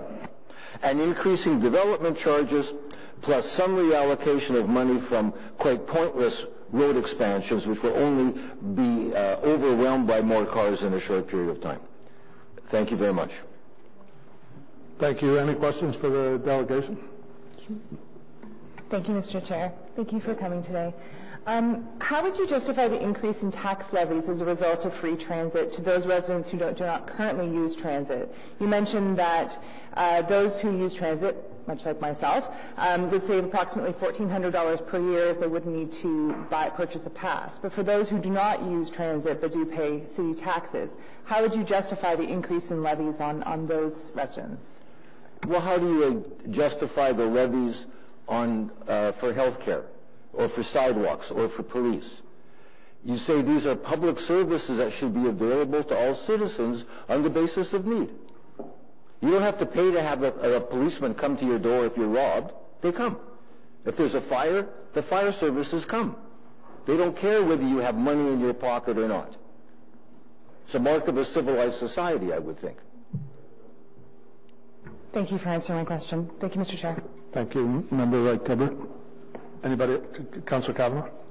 Thank you very much, and I'm glad you raised climate change, because that's certainly an important issue. And we are talking about a budget, but this is something that's we have a budget on our economy too. We have our environment rather, so we have to take care of it.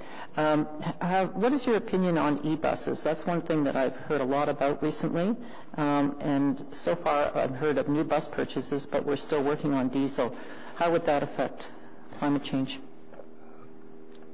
Well, I think that the technical issues are complex. From what I've read,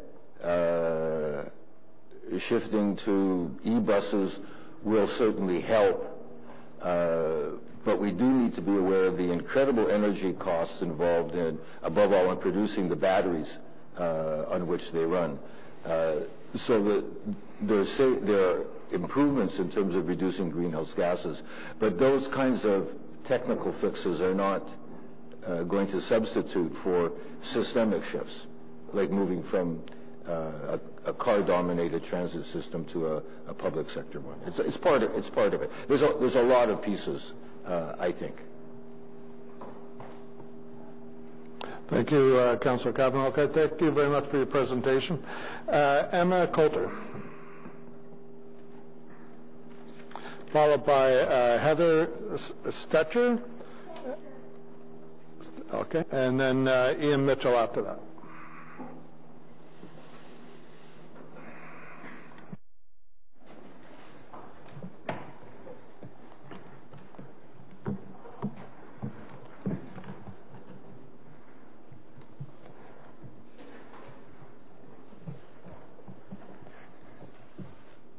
Hi, my name is Emma. I'm an intern at the Healthy Transportation Coalition and also a member of the Free Transit Ottawa group. I'm here because I'm concerned about the proposed hike to the transit fares and the inequitable approach to transit development. Residents have described livability in Ottawa in regards to transportation as affordable, accessible, and convenient. If we want to become the city envisioned in the Beyond 2036 plan, we must focus on improving public transportation through an equitable lens in an effort to encourage ridership and connecting communities throughout Ottawa. As a student, I was a frequent transit rider. My central location, small radius of destinations, and U-Pass made the bus my first choice for getting around. My last year of school, I got a used car and I almost completely stopped taking the bus. My car cut my commute in more than half. It let me keep my job with irregular hours and gave me the freedom to explore the many vibrant neighborhoods in Ottawa that seemed too out of reach before. Through my bartending job in a neighborhood near Hogsback, I met my softball team. Without my car, I wouldn't have been able to work at that place where I met my team, wouldn't have been able to access the diamond to play, and wouldn't have been able to go out for wings after games. I discovered so many parks, restaurants, and shopping areas that I wrote off in my early years of school because it wasn't worth the trouble of trying to get there. My privilege of owning a car should not be my ticket to experiencing the community and experiencing the city and forming a community. The current transit system is neither affordable nor reliable. An unreliable and inequitable transportation system designed to cater to the 9-to-5 commute downtown makes transit inaccessible for people living on low incomes. And most people simply don't want to use it. It is crucial to focus on improving city-wide accessibility, both in terms of affordability and quality, so everyone's first and best choice is public transit. The implementation of the EquiPass was a positive movement towards increased ridership and increasing accessibility to transit for people living on low incomes. However, the 2.5% hike in fares threatens these positive developments to transit use while ridership continues to decline. The proposed fare hike and the failure to connect Ottawa communities that are further away from rapid transit ultimately prevents livability and forces people into cars, a direct contribution to the climate crisis. Not only does this show a lack of eco-conscious planning, but also demonstrates the inequitable approach to transit. 3 things are necessary for the sustainability of Ottawa transit. 1, freeze all fare hikes. Ideally, it would be nice if it was all free, but the immediate action should be to freeze the current fares because they're just too high. More specifically, the EquiPass definitely should not be increased. It is currently too expensive, and an increase in fares will only exacerbate the existing challenges faced by those who use it. People living on low income should not be subject to barriers that prevent them from maintaining employment and participating in their community. 2, we should invest in infrastructure that connects communities not in direct proximity to rapid transit and improves the reliability of current routes. A city that is built around public transit through an equitable lens rather than one that prioritizes developments for private automobiles and commuters is one that is more likely to facilitate livability. Finally, I think the impact of an effective transit system needs to be considered from multiple perspectives. Yesterday at the Environmental Protection, Waste and Water Management Committee meeting, there was some disconnect about the committee's relationship with transportation. In order to ensure cooperation and productivity among committees, there should be an interdepartmental working group, similar to that of the Affordable Housing and Transportation Group. In order for Ottawa to grow, we must focus our efforts on bridging these gaps. Deeper consideration needs to be given to those living on low income so they are not excluded from opportunities to thrive. I have formed a community and made connections that wouldn't have been possible without my car. People who don't already have access to a vehicle should have these same opportunities, and the scope of our community participation should not be limited by the inefficiencies of the transit system. I also just wanted to say that I find it a little bit concerning that transit riders are referred to as customers because as a public service, I think it's more of an entitlement than something that we should be purchasing, similar to being like a student or a patient at a hospital. Thank you. Thank you. Any questions for the delegation?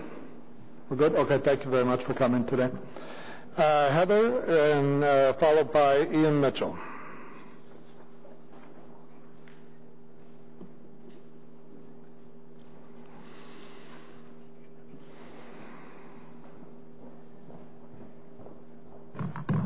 Hello.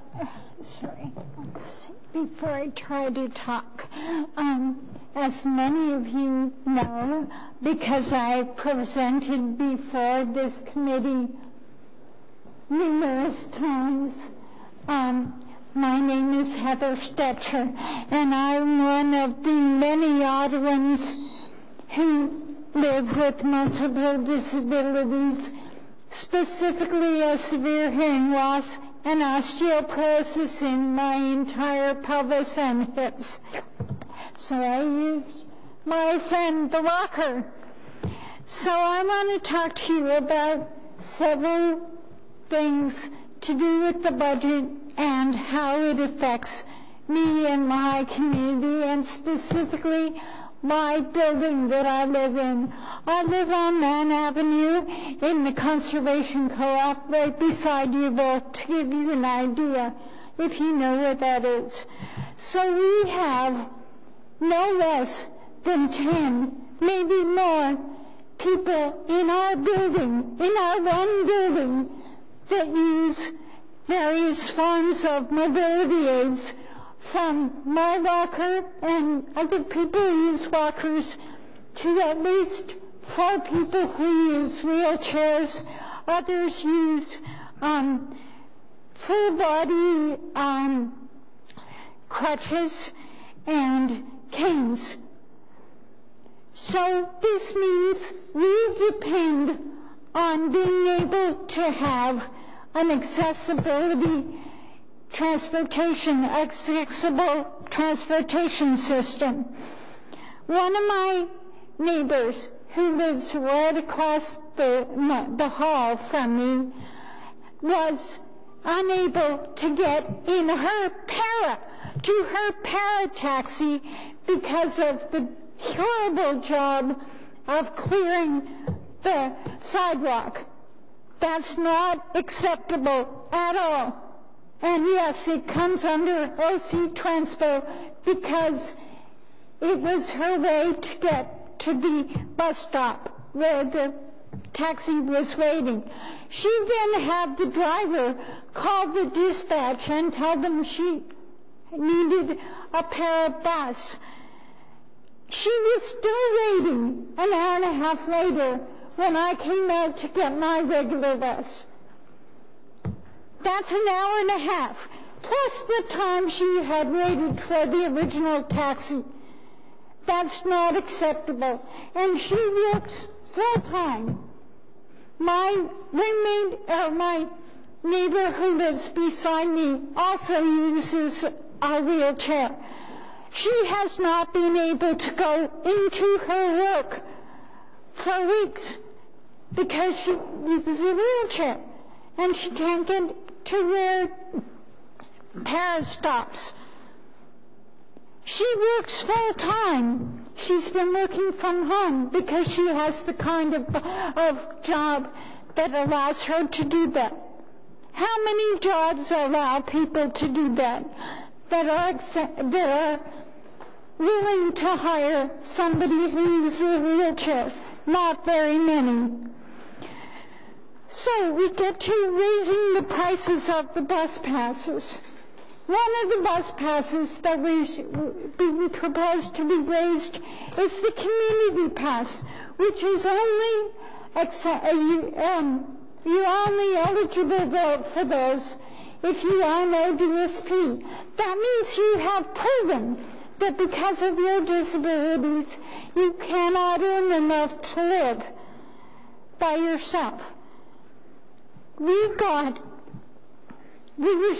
proposed in a report last year to get a 5% increase last year, this year, and next year.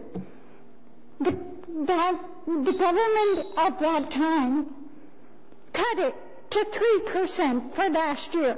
Okay.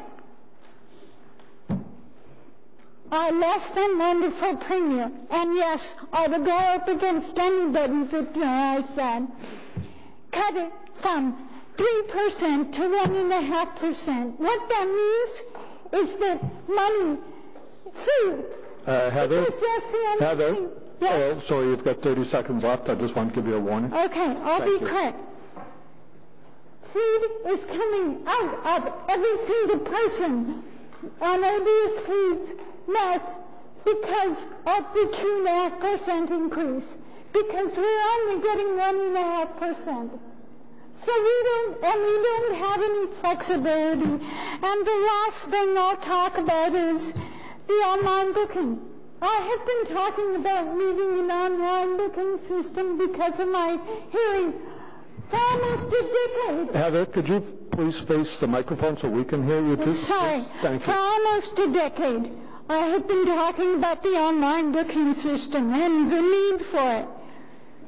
I have been told recently by somebody who goes to my church who works in the training department that there is a technology issue. If Toronto can have an online booking system, so can we. Okay, thank you very much for your presentation. I think we're going to have some good news for you on that this year, so we're working on it. Any questions for the delegation? No? Okay, thank you very much for coming out today, Heather. So we have Ian Mitchell, Rob Burns Ian's not here, I believe, now. So Rob Burns, is Rob Burns here? John Redden. Following John will be Carrie Elliott. And finally, Peter Gadet.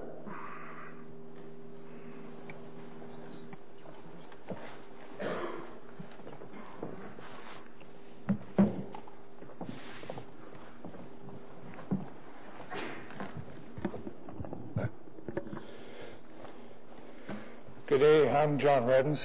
I'm a resident in Alta Vista for the last 14 years. I'm sitting here today to discuss about OC Transport budget. I use transit for both para and regular transit. Today I'm here to push for an online booking system to fight for a non-discriminatory price for para users versus regular users and the KISS principle for pricing. I know most of your staff follow me. Most of your staff follow me on Twitter about my calling experience at any time of the day. If you don't get at 7 a.m., you can be on hold for 5 minutes to 3.5 hours. Depends on the type of day. Some of you know I have a Facebook page called Para Transport Users. The biggest complaint is wait times. To free up the operators, we need an online booking system. My fellow riders was told they pushed it back to 2020 from a customer service request. Senior managers, that is a priority. Well, we were told 3 years ago, that was in a meeting with Sally Thomas and Ryan Lithall, that was needed. Well, I have to tell you, get off your butts, kiss others, and get to work. The pay structure has to be reviewed too. As the city size increases, para users are being discriminated, especially when you want to go to South Ottawa. One example, para user, I live at Hearing Gate. To go to the casino, I have to pay an additional fare from $7 to $8. But if I go from Orleans to Canada, it's a regular fare. And if I want to go to the Gatineau Casino, it's a regular price. Presto users with the top-up card are also discriminated because para users doesn't have the Presto scanners in the buses. The money filling out the paperwork by the bus drivers, this is the paperwork that they have to fill out. Every driver that uses a Presto card has to fill this out, no matter what, to check if the card is verified. That takes up time and money on behalf of the drivers. I'm calling on for and the printing costs for all these books that you have to write them up on, the extra fare fees. That's costing them money too. Another example of the planning. They changed the number system on the thing. They changed the color codes. They changed the signage a few years back. Some of those signs were duplicated because they changed the number. Why was that? Where's the planning on this? I'm calling for an external review on operations on paratransit and LRT. What are they doing right and what are they doing wrong? As Freshly elected councillors have the choice to do what is right, not what is politically motivated. You owe it to the ridership. Thank you very much. Thank you. Any questions for the delegation? Good? Okay, thank you very much for coming in, sir. Now, Carrie Glenn Elliott and Peter Cadet. Now I have a presentation.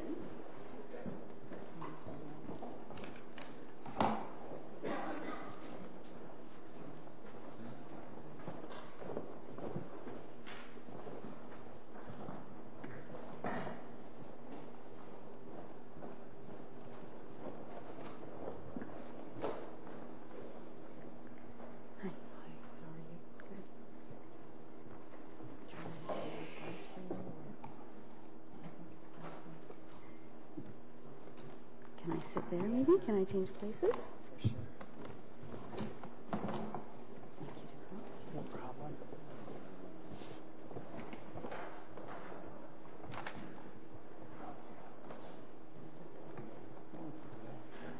Maybe while that's getting set up, I'll just give everybody a little insight into what's going to happen. So after Carrie and Peter, that's the end of the public delegations.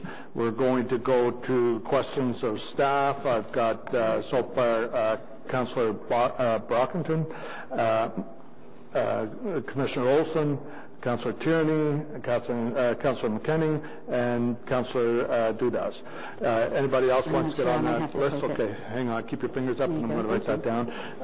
Then after we do questions of to staff, we're going to take a short break for lunch. And so far we've got some motions from Councillor Kavanagh. If there's anyone else that has motions, if they could please get them to Chris so that he can process them, and then when we come back from the break, we'll go right to motions. So if we're done the questions to staff. Okay.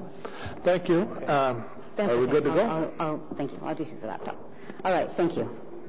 Thank you. My name is Carrie Glines Elliott, and I have a bit of a presentation, just very, very quick, very short.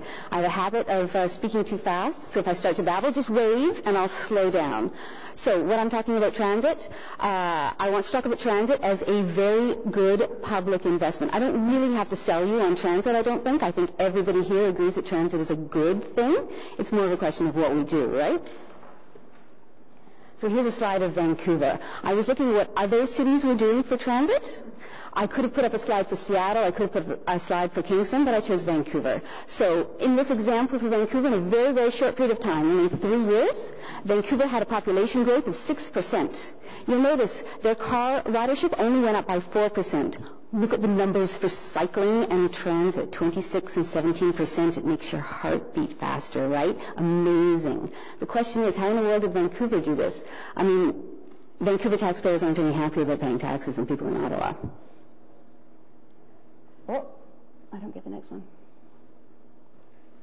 I missed a slide. Okay. The slide that I wanted to talk about was about incentives and disincentives. The politicians in Vancouver understand a little bit about incentives and disincentives. You want to encourage people to do the right thing, and you want to disencourage. You want to put a cost on things that they don't want people doing. So the question is here, what is Ottawa doing, right? Ottawa has, I'm sorry to say, deteriorating transit. I've been riding transit here for 20 years. The last couple of years have been really rough. At the same time, our fares are going up, up, up, up, which is not really nice. And we're starting to see ridership drop. Mr. Manconi says that ridership went up by 1%. I don't know what our population went up by, but 1% is not really enough. We really want a much, much bigger rise. In the meantime, the costs for driving have not gone up at all, right? Our parking rates have our gas prices, we don't have any control over gas prices, but our gas prices are pretty much the same. And we're not really looking at trying to make Uber and Lyft contribute at all to anything to do with transit. And this is not working. Okay. Not working. So, what I would like to see Ottawa do, I'm sorry about the presentation not working. What I would like to see Ottawa do is I would like to see them produce incentives for riding transit, particularly things like freeze the cost. And I would like them to talk about raising costs of parking, of driving. This is a basic incentives and disincentives, and it just requires political will.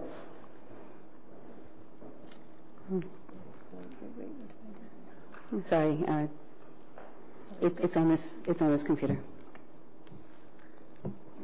So specifically for the Transit Commission, what I want is the fares frozen. I also want OC Transpo mandated to consult. A lot of the decisions are not necessarily about resources, but they're about actually listening to riders. And I think that's really, really critical. There's been some conversation about the number 11 right now. We also need to be talking about the number 12. And those aren't necessarily having to do with savings. They're having to do with listening to riders and actually having a conversation with the communities. Consultation should not be seen as extra red tape.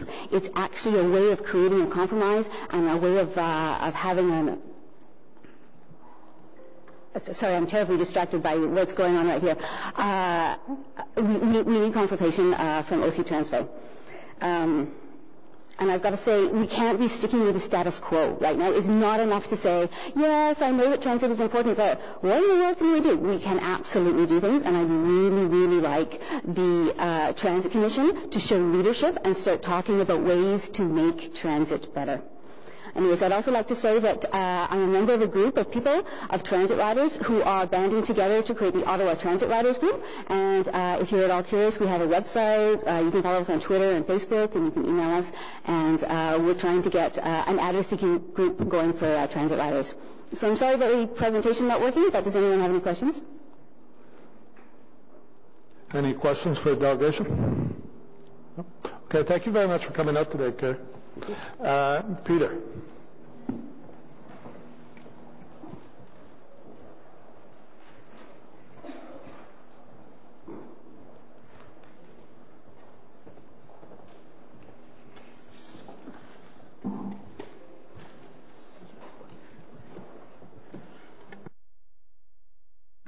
Thank you. Okay. Good morning. Thank you, Mr. Chair, and everyone here today. My name is Peter Guedette. I'm a graduate student at the University of Ottawa in chemical engineering. I moved to Ottawa in 2008 for school, and I've been here ever since. I've been using transit since 2009. I wanted to start by thanking members of City Council and members of the media for taking part in the Transit Week Challenge this past month. I think it calls for shedding some light on some ridership issues, and it speaks for a need for quality control, which is what I wanted to talk about today. So I wanted to emphasize that, in particular, the bus... Sorry. I haven't been speaking properly into the microphone. There we go. So the bus drivers aren't responsible for taking data on who's coming on the bus and how full the buses are getting, because they have to be paying attention to the road. That's priority number one. So what I propose is to put into the operating budget to have people take kind of a survey, have people on the bus seeing what's happening on the bus. I don't want it to be a breach of privacy. I want it to be more like a survey, a real-time survey of what's going on. So, for example, I started talking about bus capacity. So if a bus starts at stop A and 6 stops in, it's already full. So that for the next 4 stops, it is passing people by until it, say, gets to Herdman Station. It can let a bunch of people off, and now it can start taking people again. If that happens once, okay, it's a one-off, bad weather. But if it happens multiple times, I think I want that taken note of. Another example, the 158 goes from Bayshore to CanMet Energy. It's out on the west end, starts at Bell's Corners, goes between Moody Drive and Eagleson. Sometimes it gets the articulated 60-foot bus. I've only ever seen 10 people on that bus, ever. So I was a co-op student there, I was working there, and then I worked there on a casual contract. There's never been more than 10 people on that bus. And for routes like the 88 or the 86, yeah, they need that extra space to take those ones, and the 158 has never needed it in any of the time I've been using it. And so, like I know for the 88, it goes 28 kilometers from start to finish, from Herdman to Terry Fox, and it doesn't get the benefit of the 174 or the 417 or the Transitway, like say the 95 or the 61 or the 62. So I think I've hit a couple of those points. I wanted to talk about GPS schedules and printed schedules in terms of consistency. So the people who were hired to take a look at these buses, know, okay, this bus was supposed to leave at 9:46 at this stop. I can track in real time what the printed schedule is and what the GPS is. And that kind of quality control could help really nail in on some issues. Like the 88, if it has to go on Heron Road and then Baseline and then Robertson, it's hitting bus stops and transit stops all along the way. And so there's just a lot of parts in the day where it can't hit that demand, where it not only has to stop for the intersections like the cars do, but it has to hit the transit stops as well. So I think that covers most of what I wanted to talk about. Thank you very much for your time. I'll take any questions quickly. And thank you for everything here today. Thank you very much. Any questions for the delegation? Okay, seeing none. Thank you very much. Thank you. Okay, so we're going to move on to questions of staff, and we'll start with Councillor Brockington. Thank you, Mr. Chair, and thank you to staff for your presentation. Mr. Chair, I have a number of questions, so when you're tired of hearing me, and I don't want to dominate, I know many people have questions, just let me know. In the interest of time, I'll just get straight into questions. I'm not going to make a speech at all here today. One statement I'll make is, for my residents, if we park fares just for a second, the top three issues are the following. One is the reliability. I'll keep talking. We will have lights in just a moment. Thank you, Mr. Chair. Once they get the other lights back on, can we get that projector off if nobody needs it?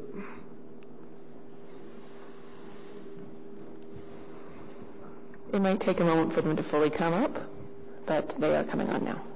Okay. Are you okay with... Oh, I can speak and enjoy the atmosphere.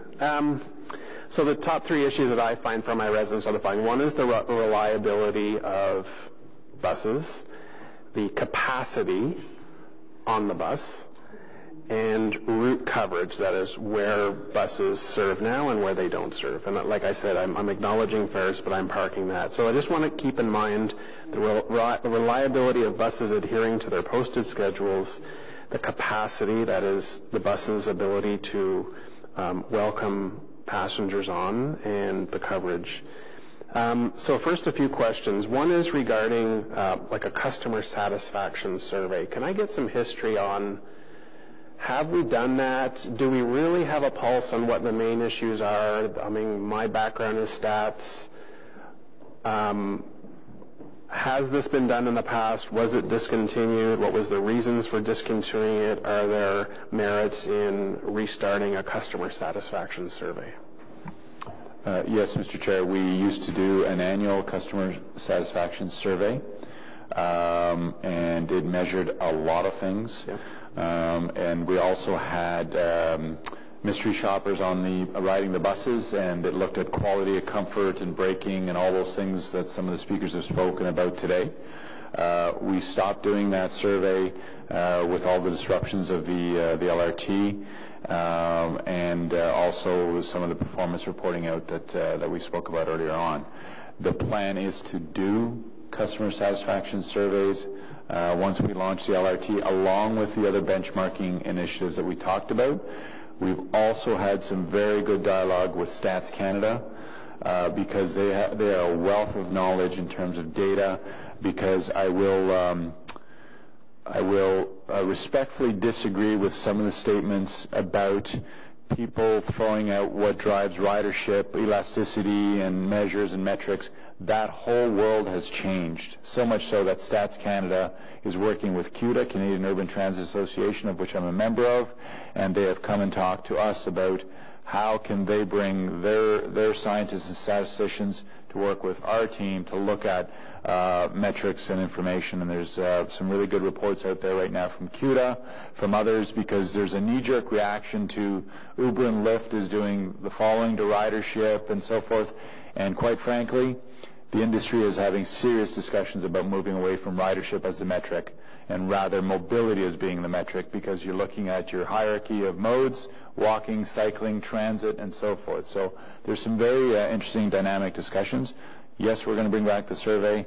Yes, we're going to bring back the benchmarking and the performance reporting, and we probably into some annual report also in terms of what we've done in other areas. On the issue of the paratranspo booking system, what did the chair allude to that we're going to get? Are we going to get an update at our next meeting? Is there news? No, the chair has been asking me because he heard loud and clearly, certainly in his earlier tenure of his new role, about the concerns with para. And the following is occurring with para. The online booking system, we've gone twice out to consultation with the para customers. We brought a report back to the former Transit Commission, and the results of that consultation was that they did not want online booking. We are at the point that we can no longer...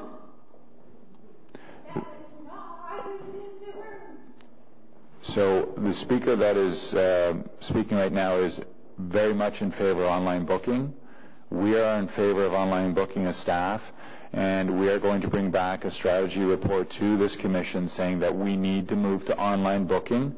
There are a lot of customers that want it, and to the speaker's point, it drives out exactly the benefits that she is referring to. And the technology has advanced to the point that you will get that feel of Uber so that you know when your ride is coming rather than waiting at your door and so forth. We need to think through all that. Unfortunately, the consultation that occurred, they said they didn't want it at that time because of some concerns. We think we can address all those concerns, including preserving some capacity for those that do not have the ability or do not have access to the system. And the unfortunate part is right now we had to move on to other things, and so we don't have the capacity to launch that. So it's not like it's around the corner, but we will bring the best strategy forward, and maybe we can do some incremental implementation. I will need the support of Commission to say you want this. So we'll bring you that report, and if you endorse it, we will proceed with it. But the facts of that report are out there that they didn't want it at the time, and we went twice. And do you acknowledge that the status quo is not acceptable? The analogy I bring to it, what's the name of that company? If online booking is the equivalent to online purchasing right now, and imagine if Amazon didn't have those tools, I doubt they would be successful. And so our para customers need the best available tools to enable them to book. And it's not just online; it's a suite of tools. And we are confident we can address all the concerns of those that do not have access to that. I know Mr. Reddings was here. We spoke to him about that also. We've told the para community to speak loudly that they want online booking. Staff want it. They want it. There are some people in the community that do not want it, and we think we can address their concerns. When we look at the revenue side of the budget, your main two sources are fares and the tax levy that taxpayers pay. Is there any real opportunity to leverage other types of revenues? I know you get some very little bit for people who hire the bus or in that regard, but when you look at advertising, rental, is it just such a small, minuscule part of the budget it's not worth putting more resources into trying to expand that? Or how can we increase revenues without looking at the taxpayer? You can look to advertising. There's been some success in that area in other communities. There's been some failures. We are going to bring back a report on the advertising moratorium that we have on the LRT system because we wanted to freeze advertising in there and focus all of the available space to customer-facing information and safety messages and so forth. That will give you a bit of a bump. But unless you're prepared to give away all your assets, including your train assets and so forth, and get into major sponsorships, it's not significant in what we've seen. Ottawa is unique in terms of its market and scope and scale, but there are examples, if you go to Montreal and other locations, where there's things such as station domination, where a station is basically given over to one brand and they dominate that station with advertising. The report we're going to bring to you will spell all that out, and we'll also show you some revenue potentials. You note in your report that diesel fuel in 2019 is estimated to be $1.03 compared to 88 cents last year. Can you talk to us about the buying of fuel? Obviously, we buy a massive quantity. How do you lock that in? Is it possible when the prices are low, like at 88 cents, you can lock in for a fixed period of time? Can you just explain to the Commission how that works? Yes, Mr. Chair. I'll give you a high-level overview, and then Ms. Jasmine can assist. Ms. Jasmine has an amazing team that does fuel hedging strategies for us, and they do exactly what you're talking about, Councillor. They lock in at certain prices. They do forecasting and so forth. I'll just turn it over to Ms. Jasmine. She can elaborate. Yeah, as much as possible, we don't want to speculate in the market, so we have a very rigorous process and methodology that we use. We look 8 months out, and 8 months out we hedge and lock in for 75%. 8 months out after that it's 50%, and 8 months out after that it's 25%. So that's basically the methodology that we use. And my last question before I yield the floor to my colleagues is regarding the purchase of new buses, the 40-footers. In this year, given that we are challenged with capacity issues, that there are a number of examples and I'm sure colleagues have given you where the local 40-footer just can't handle the load that is demanded by the people in a particular neighborhood. Why are we putting all our eggs in the 40-foot basket and not having a mixture of 40-footers and larger buses where we need them? Mr. Chair, you're going to have that because of the fleet reduction with LRT. We're getting rid of the hybrid vehicles, so we will shift the articulated buses and double-deckers where they need to in terms of capacity and so forth. This is the additional 12 buses that nets out to manage this increased service. We will continue to do the quarterly adjustments that Mr. Scrimgeour does, because we do have, and this speaks to one of the comments from one of the speakers, we do have passenger counters on all our new vehicles that we buy. We have a good chunk of our fleet, and over time we'll have 100% counters, including on our LRT vehicles. So if I heard you correctly, some neighborhoods now that are served by 40-footers will, once LRT opens, and because of the shift of buses, have a higher capacity bus, either a double-decker or the articulated. Yes, that's correct, Mr. Chair. Okay. I may have more questions after, but I want others to... Thank you, Councillor Brockington. Commissioner Olson. Thank you, Mr. Chair. Mr. Manconi, thank you for your presentation. I have two questions this morning. One is about user fees, and specifically I want to look at slide 6 of your presentation, or the presentation that talks about other fees recommended for approval. We'll talk about a few things there: a regular park and ride permit, gold pass park and ride permit. My understanding is that all user fees are governed by some kind of legislation. I just want to know what legislation governs these fees. I understand, I could be mistaken, so I look to you for correction, is that all user fees have to be reasonably tied to the cost of providing the service. And in that regard, it's interesting that basically all the fees are going up by the same percentage. And just as an example, a Gold Pass park and ride permit, it's going up by 2.6% this year. It's really a piece of asphalt in a parking lot where all the other spots are provided for free. So it's unclear how the cost of providing a park and ride space, a park and ride permit, is going up by 2.6% this year per month. So I just wonder if you could to give some elaboration on that, and just is there a methodology for calculating how these user fees are set and how the increases are calculated? My other question, I'll ask both of them right now, relates to on the revenue side. Actually, it's I think the industry term is fare bleeding, where people do not pay when they get on the vehicle. Is that a problem with OC Transport? Do you have an idea of the extent to which it is a problem? And if it is a problem, is there anything that OC Transport can do to stem it either now or with the introduction of the LRT? Thank you. Certainly, Mr. Chair. I'll start with the fare question, the second part about fare evasion. So there have been studies done in the industry about fare evasion calculations and what people think the amount is. It's very complicated analysis to do. If you think about it, we have almost 1,000 buses out there in service. The permutations and combinations of those things. Every transit agency has a fare evasion problem. Those that say they don't, I'd love to see it, unless you're 100% gated. So what we're doing is a couple of things. We are going to a gated system on the LRT system. We're also with PTIF money doing some bus rapid transit systems. We anticipate by stage 3 of LRT, we could perhaps get rid of rear door boarding, which is generally, if there's fare evasion, that's where it will be.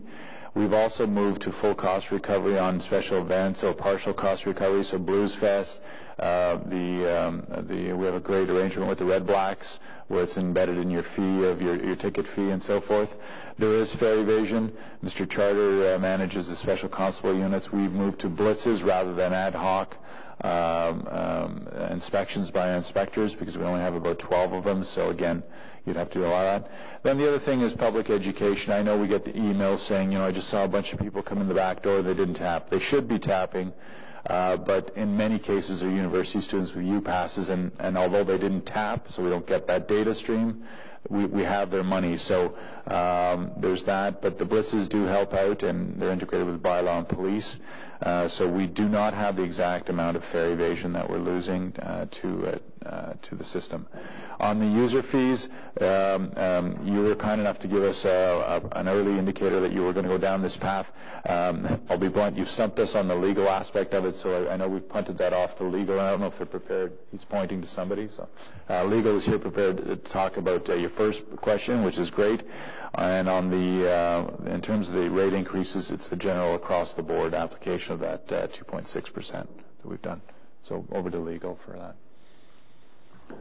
Yes, just on the user fees. So they are based in the Municipal Act, and they're based on the principle of being cost recovery. So to your point, those are covered through the budget before you.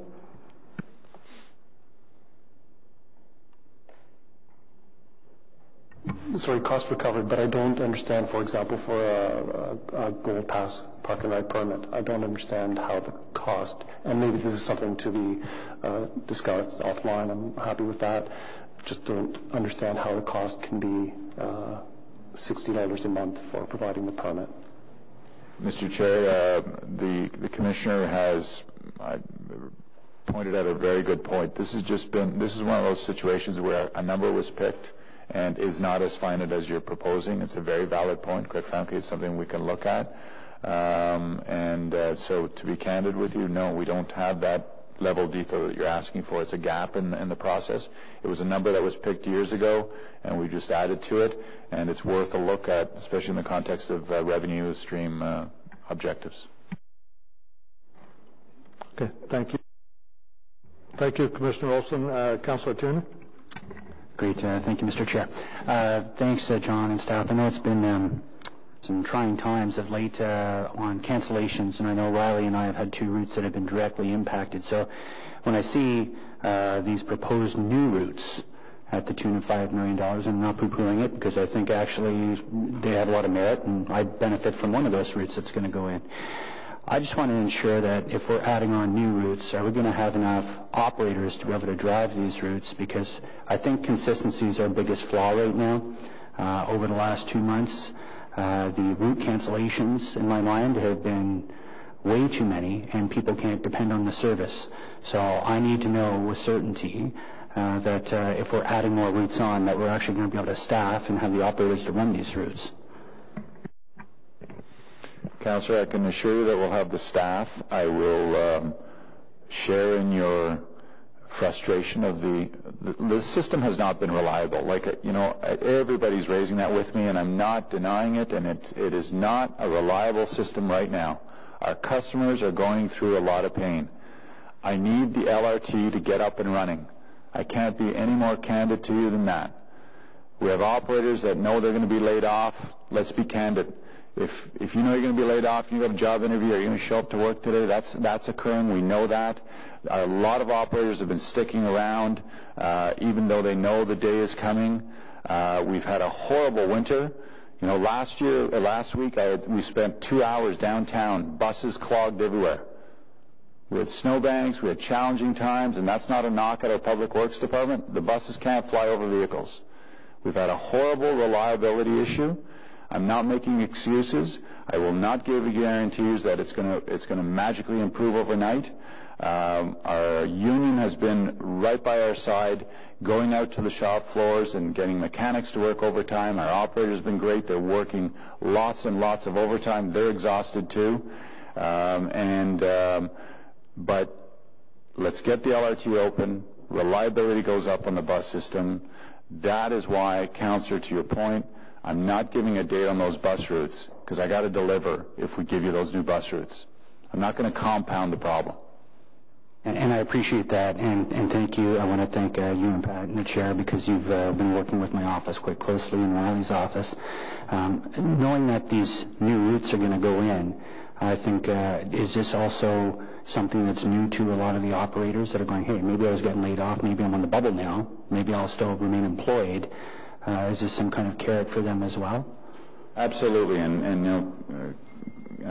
kudos to the union leadership, because you remember the first numbers. We had about 600 people we're going to lay off. And we've held off on vacancies, we've leveraged retirements and so forth. And yes, this will soften the blow again for the number of people laid off.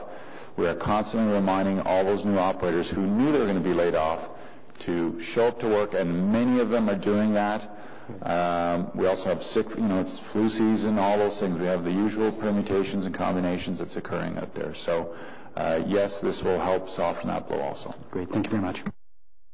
Thank you, Councillor Tierney. I think I should mention, Mr. Manconi, too, that you and I have been meeting with the union leaders, and I've been very impressed by ideas that are coming out of those meetings to help us address these issues. So, more details for the Commission once we reach some sort of agreement, but there are talks going on to try to resolve some of these issues.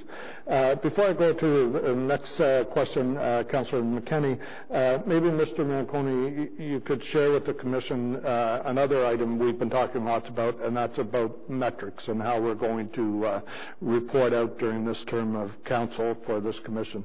Could you maybe touch on that, and then we'll go to Councillor McKenney, followed by Councillor Dudas. Certainly, as a governing body, obviously we need to give you some metrics so that you can set goals and objectives, and we can report back on those.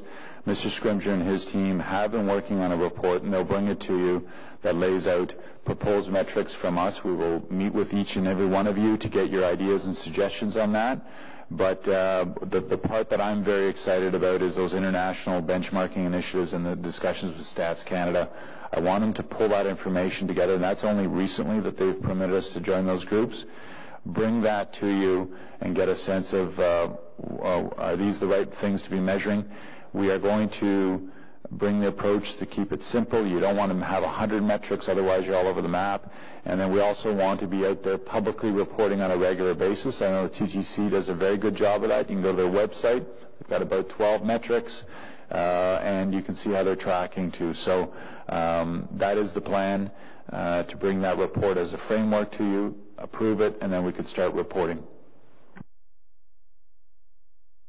Thank you very much, Mr. McConaughey. Councillor McKenna. Thank you, Chair. Just want to start by thanking everyone who came out today to present, and also the folks who presented us with the Transit Challenge a couple of weeks ago.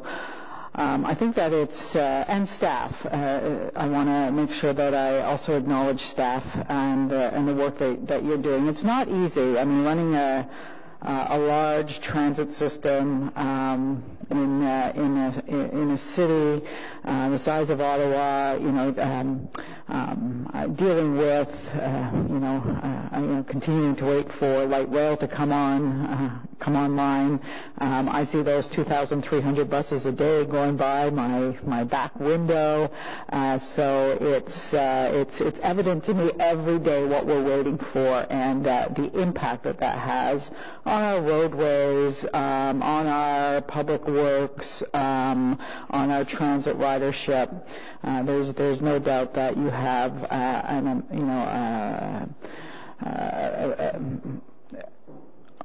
what is really almost an impossible task today when we're trying to ensure reliability. I go back to the folks that brought us the transit challenge, because I think for the first time that I can remember anyway, and I've actually been around here a long time as staff and counselor, we're talking about transit more today than we have in decades, and I think that's a good thing. And a lot of it is not positive. We do have a reliability problem. Everything okay? We do have a reliability issue.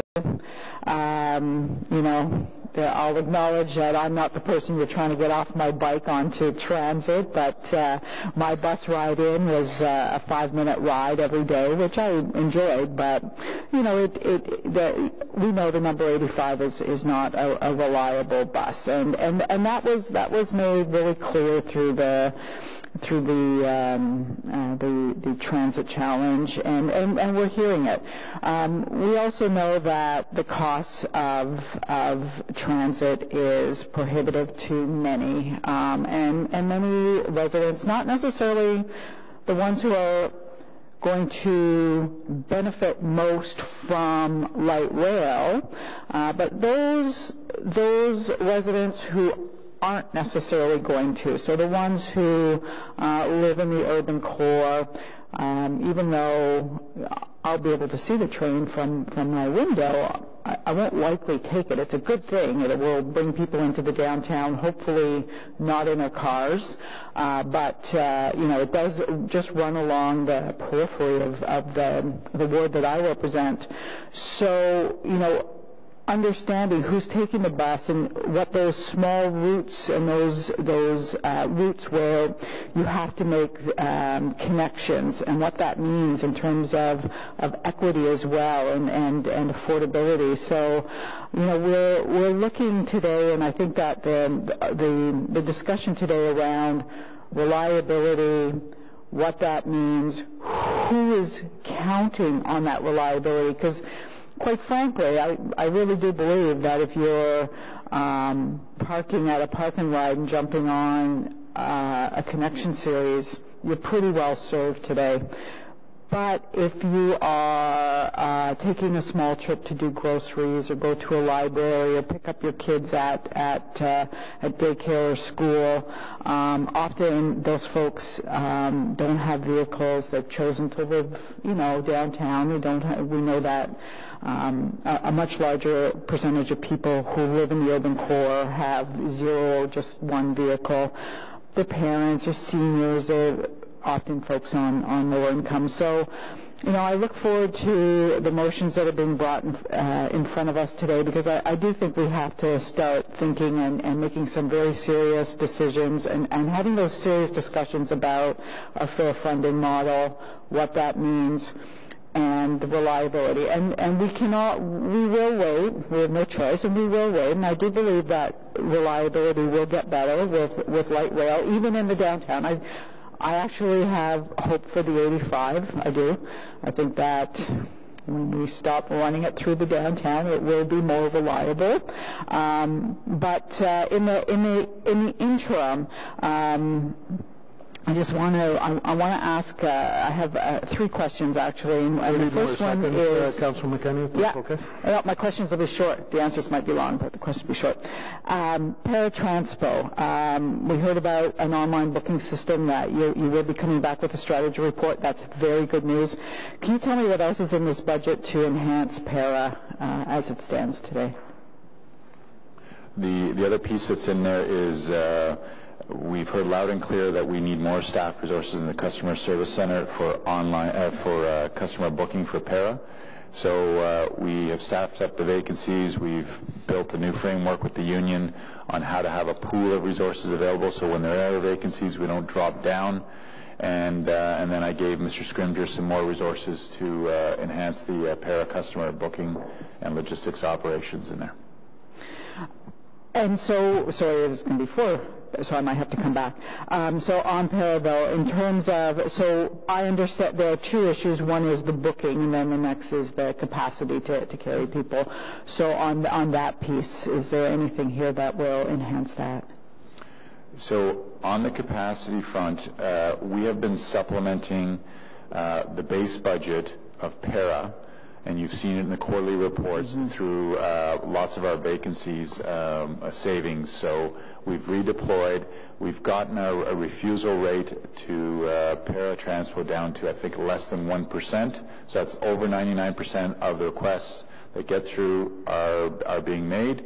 Now, we need to launch, we need to staff up, we need to get the online booking, and then we can bring to you a holistic ask of, do we need more money on para?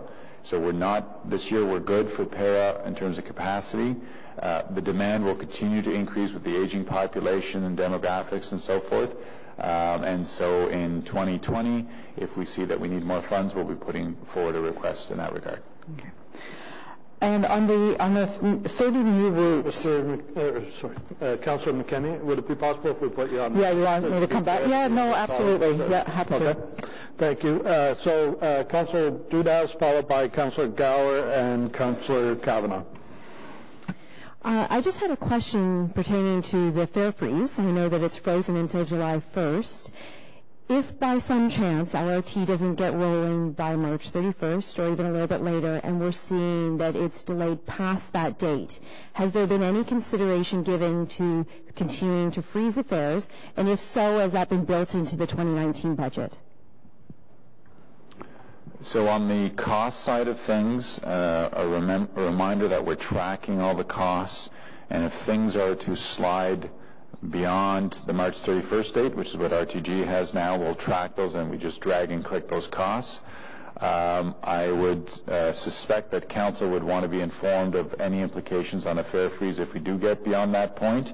And our recommendation is we'd bring that to you and you'd make that recommendation, and then we would remember all these costs are going back to RTG. So if Council wants to freeze fares beyond July, we'll if we have enough indication that that's something that's going to occur, we would bring that to you and you'd give us the appropriate direction.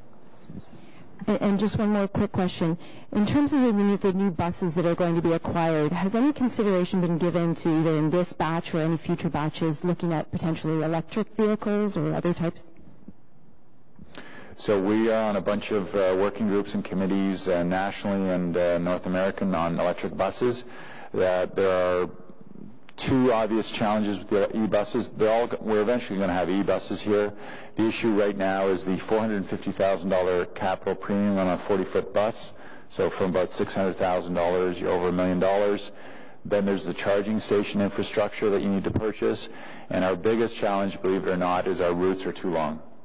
So you don't have enough battery time or a charge time to get to the charging station. You would need multiple charging stations, and you'd need multiple stops of 4 to 5 minute increments to recharge. That would just delay the trip. We are exploring. We know the price of the technology is going to come down. We're looking at stage 2. There might be some possible routes that we can integrate electric buses.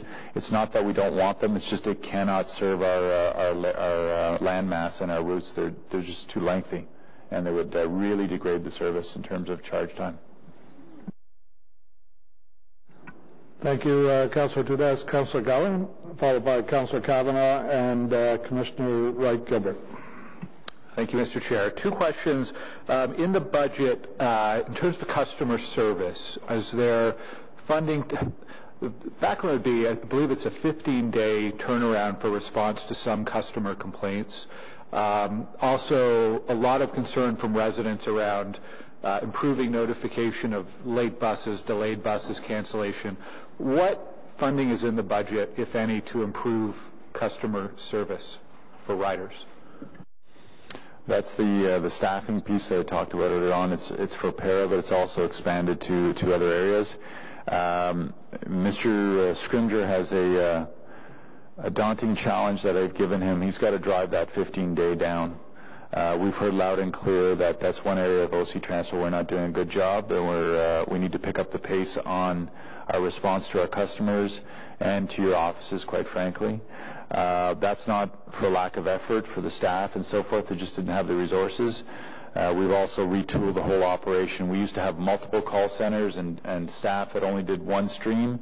Working with the union, they're now cross-functionally trained so they can do para-booking, they can do inquiries and so forth. They're a tiered response. but there is room for improvement. We need to improve there so that we have some resources for staffing. And then there's a whole strategy piece that Mr. Scrimgeour and I are working on as to how we can improve this. And does this budget, though, give you the resources you need to make realistic improvements? Before I come asking for money from you folks, rather than doing that, I think we can do some innovative things in training and efficiencies and smarter approaches to how we're handling the internal matters. So before I come to you looking for money, I think right now the money has to go to the customers and the service and the reliability. I think we can do some things internally. The union just gave us a big win on some cross-training and functionality that didn't exist before. And in fairness to Mr. Scrimgeour and that team, customer service was the only part of OC Transpo that for some reason for the last 20 years just sat there and didn't get modernized. They were dealing with antiquated tools. I'm supporting the staff because they had antiquated tools. They didn't have co-located space. They weren't cross-trained and so forth. So Mr. Scrimgeour and his team are working on that. And the second question, I guess we kind of have a Jekyll and Hyde situation. The Jekyll, if my literary references are correct, is the good, which is post-LRT. And it's clear that that'll have a significant impact on improving reliability. The Hyde is what we're dealing with now. It's pretty ugly out there. I'm really trying to understand, because it's tough to understand in this budget, because it is a budget of significant change in the system. Things like purchase of new buses or refurbishment of existing buses. Will it have an impact on the situation we're in right now in this part of the year before LRT begins? And the second question would be, does this budget really address, once LRT is in operation, will it meet the service standards that OC Transpo has been directed by this commission and council to work towards? Is there really the funding in there that we will not see the number of cancellations that we've been seeing this winter? How does the budget address both the current situation and the future in terms of reliability and improvements? So post the changes that I keep talking about that got us into this dilemma, which was the missed deadline from RTG, multiple missed deadlines where we had to make those route changes in anticipation of those dates. We were doing well. Councillor Brockington asked about customer satisfaction. We peaked at about 80% customer satisfaction, and in the transit industry, that's pretty good. The budget that you have before you is staff pride itself in recommending the best affordable budget. But OC Transpo has some of the best-in-class things out there in the industry. We've won awards. You have one of the youngest bus fleets in North America. That's why we do bus refurbishments. You were the first 100% low-floor bus fleet in North America. People seem to forget that. You have a bunch of very customer-focused features that are small but important. Cloth seats, as an example. The integrated notification system from the onboard GPS. So this budget continues to maintain that high standard. And that's why, we do have the highest use per capita for mid-sized cities in North America, and I think we'll continue to do that and even better. It's a good budget, it's a responsible budget, and it maintains the assets, and it maintains the training and the staffing and the resources we need. Could you do more? You can always use more, but I know it's not a bottomless pit, and it's a responsible budget. When you throw in the $5 million in expansion of routes and some reliability, that will help us all in some of the challenges that we have right now. Will we see any improvement, though, in the near term pre-LRT? Is there any expectation that the new buses or the refurbishment would have any impact on the current system, or is it all looking past LRT start date? No, I think the issue is what Councillor Turney brought up. We're all struggling with the reliability piece right now, and we need the LRT to open up to get that reliability up. I'm not worried about capacity. I'm not worried about route coverage. I'm not worried about those things. I'm worried about reliability and the challenges of all the route changes that have occurred. Remembering the strategy was no big bang. Those of you that are new to this, we did not want a massive wholesale change of the entire network. We've gone through thousands of changes in the last number of years, incrementally to the routes, and the customers never felt the pain until this last false start where we did major route changes, which were the second last round of route changes. We still have one more to go when we launch. Thank you. I think Mr. Manconi also want winter to go away. That'll help a lot with our reliability. If we can get winter to go away, I think that will help a lot with our reliability numbers. That's in scope today. Yeah. So, weather's a federal issue. I was just reminded of that, so I better not cross boundaries. Councillor Kavanagh, and then followed by Councillor Wright-Gilbert, and then Councillor Carricato. Well, that comment about weather kind of fits in with my question about climate change. Maybe we should just forget about doing something about it. It'll just keep getting warmer and warmer. There's been, a lot of things that have been raised in terms of measuring. Metrics are very important, and I want to thank you for mentioning about the gender lens on your own before I even had a chance to ask the question. But I think it's very important that we measure things in terms of how are we doing on that gender lens? How are we measuring it? How are we getting better? We have to know where we're starting before we know if we're improving. And I also think that's important in terms of climate change. That's something that we haven't talked about much. And we need to sort of look at how we're doing. Yes, we expect the LRT to make a big difference on that. I think it's important that we keep track of those things to look at how we can improve things even more. I thank Councillor Duda talking about the about e-buses. You've mentioned that there's some restrictions. It's getting better and better, and I'd like to know what it takes to get those on board as well, so we can do even better at climate change in terms of less emissions. So these are things that we need to look at for the future, because it's all about trying to figure out where we are now to know if we're improving. And I think it's right across the board, including service. Probably the biggest factor that we need to look at is getting drivers out of cars. I think that's probably the biggest metric in terms of are we improving. It's not just ridership. I mean, population can go up, so ridership can go up on that. But are we actually moving people away from other modes of transportation that are more harmful, i.e., that are more problematic? And how can we measure that? I'm sure CUTA has been looking at that as well, but we need to look at that overall. I think that it's more it's broader than just the ridership number. I think you've said that you're looking at broader things, so I'd like to hear about that. I also want to just give you a thank you on the number 11 about taking it into consideration.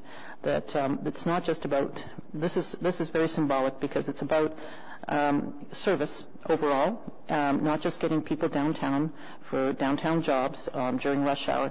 It's about service to our seniors, to vulnerable populations. It's about just people using transit for other things like chores, etc.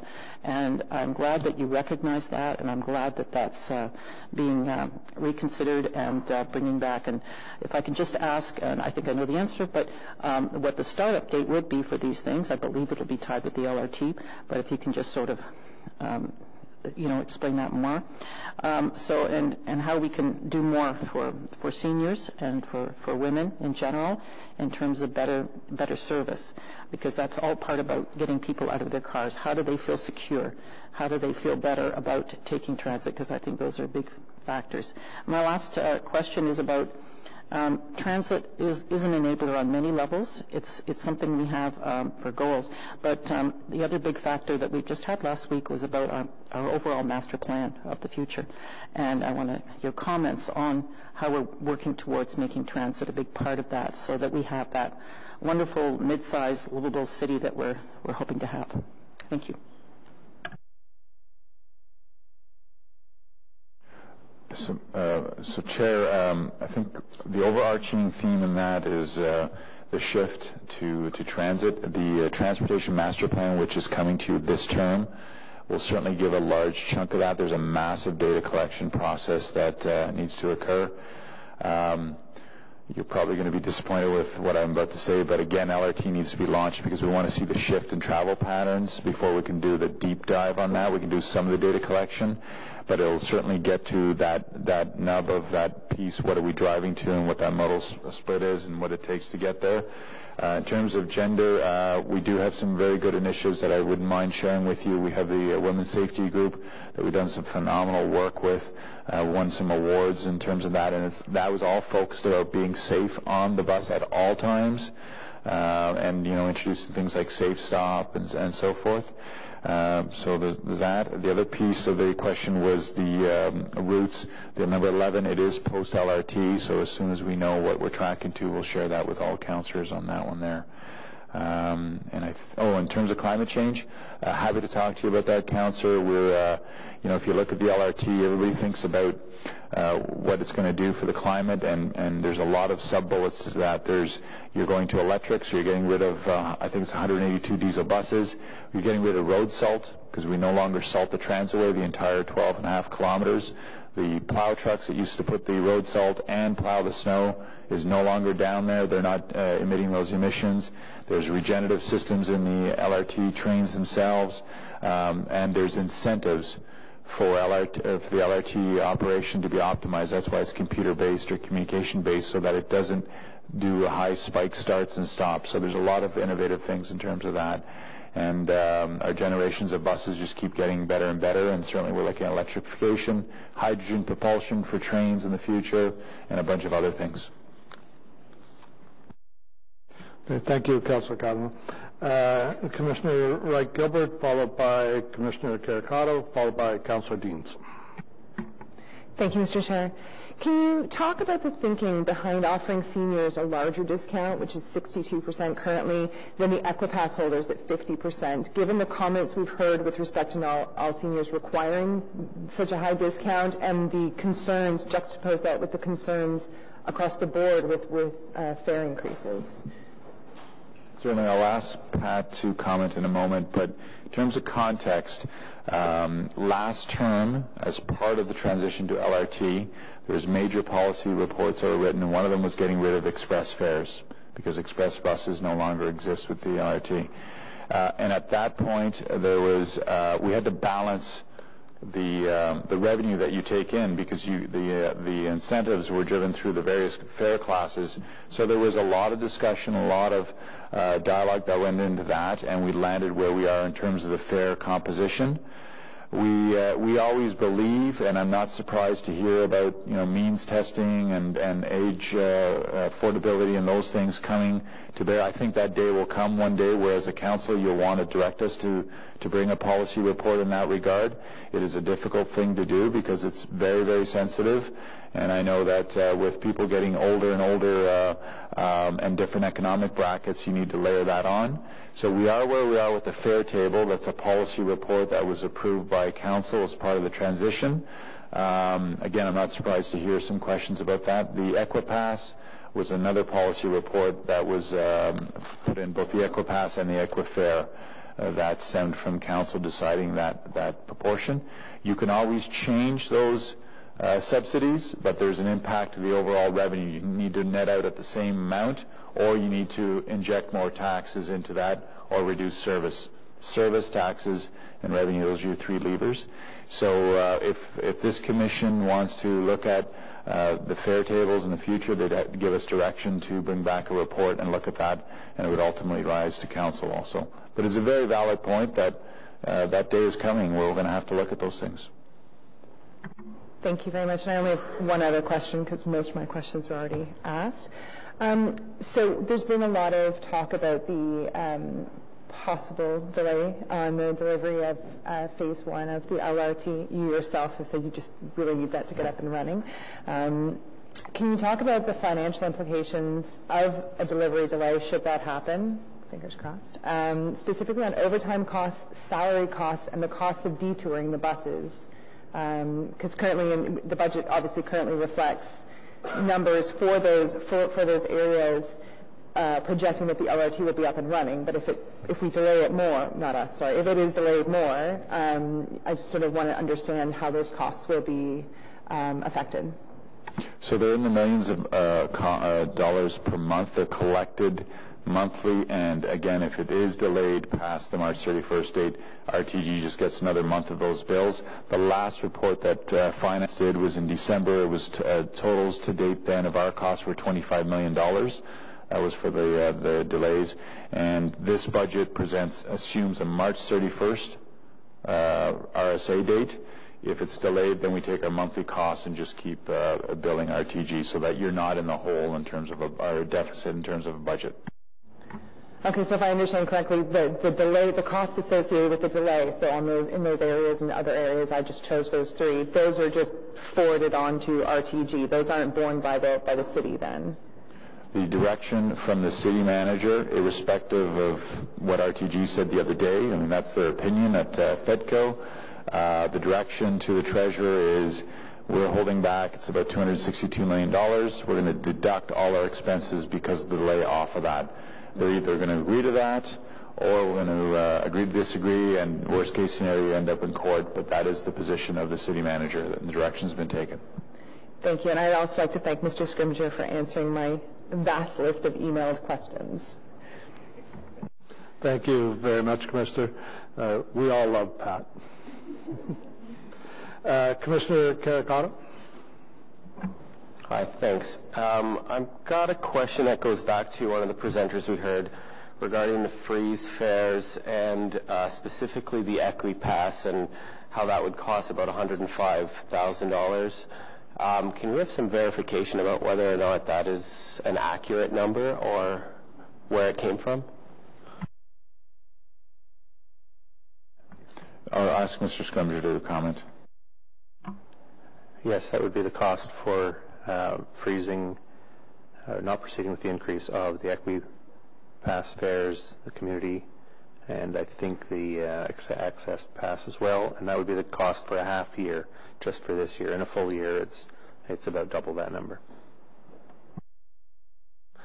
Great, thanks. My second question is about Paratranspo, and specifically, how do we, I guess, cut the amount of time that Paratranspo riders are waiting for the bus or their vehicle? We heard from some presenters that they sometimes have to rely on taxis instead because there isn't a bus available, and that they're waiting up to 40 minutes or more. And I'm wondering if there's anything, well, first of all, if you can let me know how many pair of vehicles we have in our fleet, and if there's any consideration to increasing that. I don't see anything in the budget, but maybe it's coming down the road. So our para fleet is a mix of city vehicles, which we've locked in at a certain rate, a number, I believe it's 75, Troy? 80. And that was part of the negotiations to bring Paratranspo services in-house. For those of you that may remember, Paratranspo used to go out and was publicly competed every 5 years, and it didn't go very well. There was a lot of issues. You'd have to transfer ownership every 5 years, depending if it was an in-house bid or an external. And there was lots of complaints, so we brought it in-house. And then we have a very large contract with taxi suppliers for additional vehicles, and that in theory is unlimited because we could just add to that. So that's how we've been augmenting many trips on that. And I'm going to let Mr. Charter explain to you the wait time and some of the issues and how online booking can help there. Okay. With respect to Paratranspo, as Mr. Manconi indicated, our service delivery model is a combination of our owned, operated, maintained minibuses as well as a contracted taxi service. That taxi service gives us that surge capacity to deal with any sort of fluctuations that we deal with daily. But they are also a significant portion of our service delivery model. Whether it be through a taxi or through an accessible taxi or through one of our minibuses, all are trained to get that vehicle as close to the first accessible door and to escort the customer from their door to the vehicle or back from the vehicle to the door. There may be situations where a bus is unable to get, a bus or a taxi is unable to get as close to that accessible door as possible, i.e. to the snow. And at that time, that's where we ask our operating staff to notify us, and we get in touch with our public works partners to try to rectify those things. So we really do need that feedback from our customers. So if there's individual circumstances, we can look into those, and we are, as I said, our partners in public works are very good at getting a quickly response time to us. With regards to pickup times for our customers, we have a half an hour pickup window. So if a customer asks for a pickup time of 10 o'clock, we tell them that the pickup time can actually be between 10 and 10:30. And our statistics in that regard is we're about 95% of the time we're making the pickup time within that window. We also do have another metric in which we we want people to get to their location within an hour. And we're right, once again, we're right about that 94-95%. We're meeting that target as well. So there are occurrences where, due to weather conditions or other maybe mechanical issues in which there could be delays, but we're fairly consistent in meeting our objectives in terms of pickup as well as delivery to the customer's location. Thanks so much. Thank you, Commissioner. Diane Deans, please. Thank you. So I'm having a really hard time with this budget, and I'll tell you why.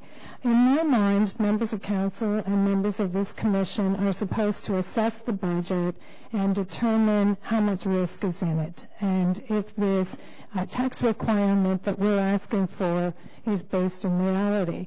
And my problem is, based on what we heard you say last week, Mr. Manconi, and I believe to be true, and I think since that meeting last week, it's become increasingly evident that the handover of the LRT system is not going to take place on March 31st. In fact, based on all that we're seeing, it's probably quite a long delay beyond March 31st. But this budget is built on the assumption, I think fair to say false assumption, that there's going to be a handover on March 31st. So, for example, things like the reduction of 108 FTEs, I presume that's because of the handover to LRT. But if that's not going to happen, then that number is not right. There's $3 million in Fairgate maintenance, but of course, I presume we're not maintaining Fairgates that we're not using. So I just have a lot of trouble with this budget and passing a budget that builds in a lot of risk and doesn't answer the questions that I think the public would like to have answered. For example, what about this fare increase? Are we going to do a fare increase on July 1st if the system isn't running? My answer is no, we're not. There's already enough lack of reliability in the system that we couldn't possibly ask our taxpayers to pay more if the LRT system isn't up and running. So based on all of that, I guess my first and high-level question is, could we have an alternative budget before council? Could we see what you would be recommending to us based on the assumption that we're not getting that system handed over to us on March 31st? Mr. Acting Chair, Councillor, nothing would change. All your points are very valid, and I agree with what you're saying. I'm not agreeing with this isn't a reflection of what can happen, or if it doesn't happen, is not built for the change. So the examples are, if the detours need to continue, those detours will continue, and the recovery from that will not come from the tax base, will come from the RTG bill. The fare gates, we will not start doing the contracts for fare gates, and if we have to, because we're contractually obligated, that bill goes to RTG. So everything is built, and we anticipated exactly what you're talking about. What if there was slippage of a week, a month, 2 months? It just, the term I'm using is that we just drag and click it, because the revenue offsets from that will come from RTG. So it's not that we're presenting you a budget that is not sustainable. The only piece, and somebody else asked that earlier, is what policy decision do you want to do on July 1st, which is my recommendation would be, if there's any indication that it's going to go beyond that, we would, through our normal updates to FEDCO, bring that to you, and like you did last time, you took the action to say we want to freeze fares, so then there would be an adjustment, and I'll look to the Deputy Treasurer.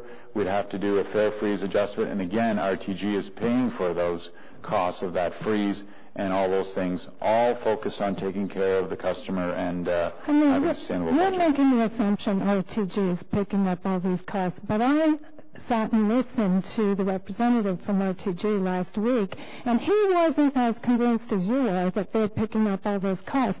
And we're already into $25 million before the additional $15 million you're identifying for the first 3 months of 2019. So that's $40 million. I know we're holding back payments, so we have the money for now, but this could be in litigation for years. And I'm just worried about the impact on the taxpayers going forward. So I'll let the Deputy Treasurer comment, but a reminder, you have the $262 million in your bank. The direction has been given by the city manager, endorsed by the mayor. We are deducting all those costs, and if it takes going to court, which would take years, that will be what we have to do in the worst case scenario. But there's multiple steps in the project agreement to that. And the direction that has been given to the Deputy Treasurer and the Treasurer is that you withhold all our costs and we recover those so that the taxpayer is not out. I think Mrs. Jackson and I wanted to add to that is what's built into the budget is if we were going live March 31st, then that's at the point in the budget where the rail costs kick in. So each month we would be paying maintenance and life cycle costs to RTG. If that's delayed, we are not paying those amounts. We also are paying back part of the capital, and as part of those monthly payments, we don't have to pay that if it's not going live. So that's a savings on the opposite side. Have we had any discussions with RTG about things like fare freezes? Because I would think that would be a point of dispute. We suggest that we shouldn't be increasing fares to our riders if we haven't got LRT up and running. But does RTG agree? Have you had that conversation? I'm going to be cautious as to what we've discussed with RTG in terms of potential litigation, but quite frankly, I don't care what they think. We have to take care of our customers right now, and this council gave me a direction to freeze fares because our customers have gone through a lot of pain. I doubt very much that a commercially based organization is going to agree to pick up a tab of the fare freeze piece, but that's the direction council gave me, and that's what I've put into the budget. And again, to the Deputy Treasurer's point, they're not going to get their maintenance payments, which are in the millions a month, so you've got that money, and you've also got their capital payments that's sitting in our bank account right now. Okay, I just have a couple of specific questions. I was looking at the memo that I had asked for about that came out in December that was looking at the financial implications of the LRT delay. And in that memo, it had extended detour operations, and then the next line was extension of the O-Train construction office. So in looking at page 12 of the draft 2019 budget, it does have the line for the extended detour operations, those costs, but it doesn't have any budget line for the extension of the O-Train construction office. So I'm wondering why that isn't in the budget. Yeah, that budget goes to FEDCO. So that would be included in that committee's budget. Okay, well that makes sense then. And then the other question I had on page 12 of this budget is it says $3 million for maintenance of the fare control devices. Is that a full year cost of maintenance? That sounds like a lot of money to maintain the fare control system. No, it's an all-in contract, so they maintain it, they collect the funds, they troubleshoot, and more importantly, Councillor, we negotiated what is probably one of the best contracts out there right now for fare gates. There is 100% uptime. Those fare gates can never be down. If they're down and we have customers that we have to let in for free, we get the revenue back from the supplier. So it's a very good contract that provides great maintenance, revenue protection, service protection, and that's for hundreds and hundreds of fare gates and vending machines also. Outside the LRT contract? Or inside the LRT contract? This is part of our LRT operating costs. So all of those fare gates that you see in the LRT system, there's hundreds of them, including the fare vending machines. Okay, but they're not running yet except on the Trillium line? Correct. The only part they're running right now is the Trillium line. Okay, so how much in 2019 do we expect we wouldn't pay the full contract when we're not running the system, would we? No, we only pay them once they go live. But what about the fare gates on the Trillium line? Are we paying for those? Trillium lines, we've been paying for those, yes. But that's minor compared to what you see in the LRT stations once you see all of them, because it's hundreds of them. Okay, so you don't separate that out, so we can't see how much it's costing for the line that's actually operational and the one that isn't?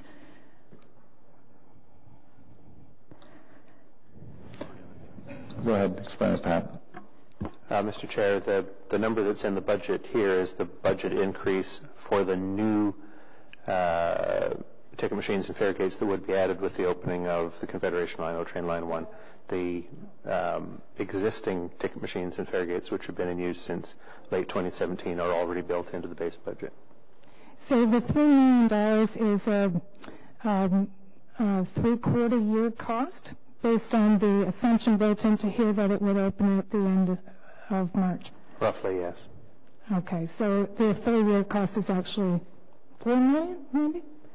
The full year cost of both lines is more than that. Do you have a number? This is just the incremental cost for the new line and just the part of the year for which the new line is expected to be open. Okay, and just one last question. It's about the $5 million in new service. What's the FTE count associated with that? Does that reduce the 108 number, the reduction of FTEs? Yes, Mr. Chair, that reduces the number. It's the FTE impact is 38. 38. So of the 108 we were going to reduce, now we'll be reducing 70. No, Mr. Chair, the 108, there is a reduction in FTEs of 108. That already considers the growth of 38 positions. Oh, okay. Thank you. Those are all my questions. Thank you, Councillor Deans. Councillor Fleury, followed by Councillor Meehan. Just getting organized here. Sorry for if some of the questions were asked. I was in and out of meetings, but wanted to confirm this. So out of the $5.1 million confirmed by committee, if budget's approved today, my understanding is there are additional 3 routes and then 30 service improvements, 30 different service improvements. When will those be shared? You have them now, the details? Of all the routes? Like, I've had the specific ones for my ward, but I haven't seen the full landscape. You'd like to see other councillors' wards impact? No. I mean, from a customer perspective, when are we going to be able to share? It was in the slide deck today. Okay, so we're able to discuss it. Yes, I would just caution you on managing timing expectations. It's after the LRT opens. Right, but if the LRT were to open in spring to summer of this year, we would see these improvements in place this year. We would. We just need to factor that into the timing and scheduling. Okay.